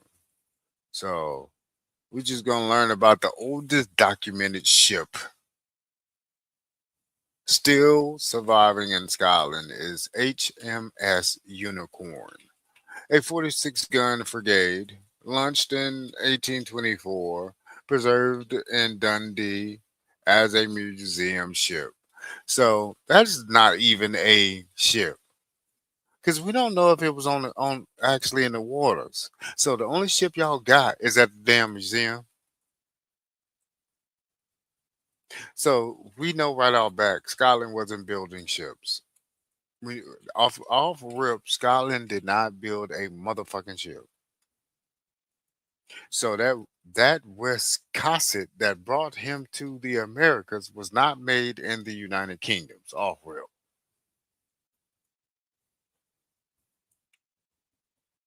My best bet is to tell you right now that a place in Maine, United States, or Maine, America, called Wiscasset actually built the ship Wiscasset.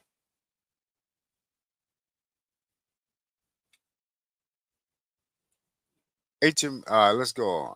HMS Unicorn, Scotland's maritime icon. HMS Unicorn was launched in 1824 at Chatham Royal Dockyard and is one of the most original old ships in the world, retaining its historical structure almost intact. Originally designed as a 46 gun frigate for the Royal Navy, Unicorn arrived in Dundee in 1873 to serve as a training ship for the Royal Naval Reserves, continuing in this role until the 1960s. Today, she is moored on Dundee's waterfront and recognized as the oldest ship still located in Scotland, as well as one of the six oldest globally. The vessel offers a rare and tangible glimpse into the early 19th century naval life and construction techniques. Boy, boy, we don't know where y'all got that boat from. Boy, y'all could, boy, we don't know who boat that is. You bitches stole a lot of shit now. But we know that in 1824, you didn't have no goddamn boat. If that's the only boat that you got records of, that you actually got records of, something ain't wrong with the picture. That means you painted that picture in modern times. All right. So next, we're gonna run down this ship on the next episode of Christopher Columbus Hoax.